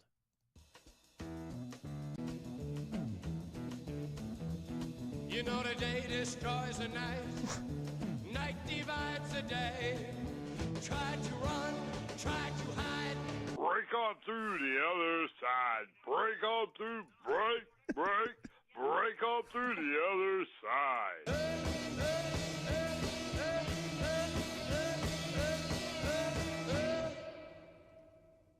Alan, are you getting Angus Young in the studio when he comes by to play this month? AC/DC doing Brown Stadium? Yeah, is it 28th? No. These guys they're so far beyond needing to do any kind of press. I mean, not that I know of. Yeah, they're not doing it. They're not doing anything like that. They're getting out of the limousine or out of the the Expedition or Yukon or whatever. They're walking on stage. They're playing the show, and they're going back to the hotel. Or getting back on a plane and leaving. Yeah, the PJ. Yeah, right at Burke. Yeah, those dudes. There's no. They don't even go to sound check anymore. Like they don't do any of that stuff. They can't hear anything. No. Why the hell are you going to go to sound check? You're deaf. You're just playing along with the vibration. I do think I'm going to buy tickets and go, though. Really? Yeah, I saw them once. I've still never seen them.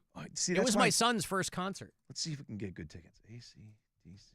I mean, because I don't want to sit in the nosebleed. I guess it doesn't matter at Brown Stadium, right? Yeah, Giant Jumbotron. Does it really? Oh, I wouldn't sit. Oh, no. you wouldn't? No, because I asked the question. I'm like, hey, do we have any tickets banging around? I asked promotions. Like, yeah, we have a couple pairs in the 5s. I'm like, okay, I'll buy some. No, we don't have. I mean, no, the days of quality tickets are long gone. But yeah. Like I saw the section. I'm like, okay, why would I do that? I'll just buy them. Yeah. I'm looking right now. It's Wednesday, May 28th.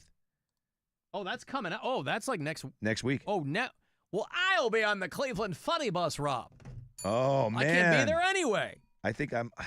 See, but the Funny Bus takes the route around Brown Stadium. What time we go along the lake. And so we're going to be going, unless there's some kind of detour, we are going to be enjoying some of that AC/DC concert for free, gratis. What time is the Funny Bus? 7 to 9. Oh, yeah. Yes. Funnybus.net. Join me next Wednesday night. Don't give a whit about AC/DC. Couldn't care less. Don't give a fat frog's ass. Come on the Funny Bus. Be a great time. We usually do. We kind of circumvent the Brown Stadium there as part of the tour. You think it's going to be good? AC/DC? Yeah. I mean, yeah. Don't they? I mean, aren't they known? They're like the loudest goddamn band you'll ever go see. And I just worry at this point. Like, how good can it still be?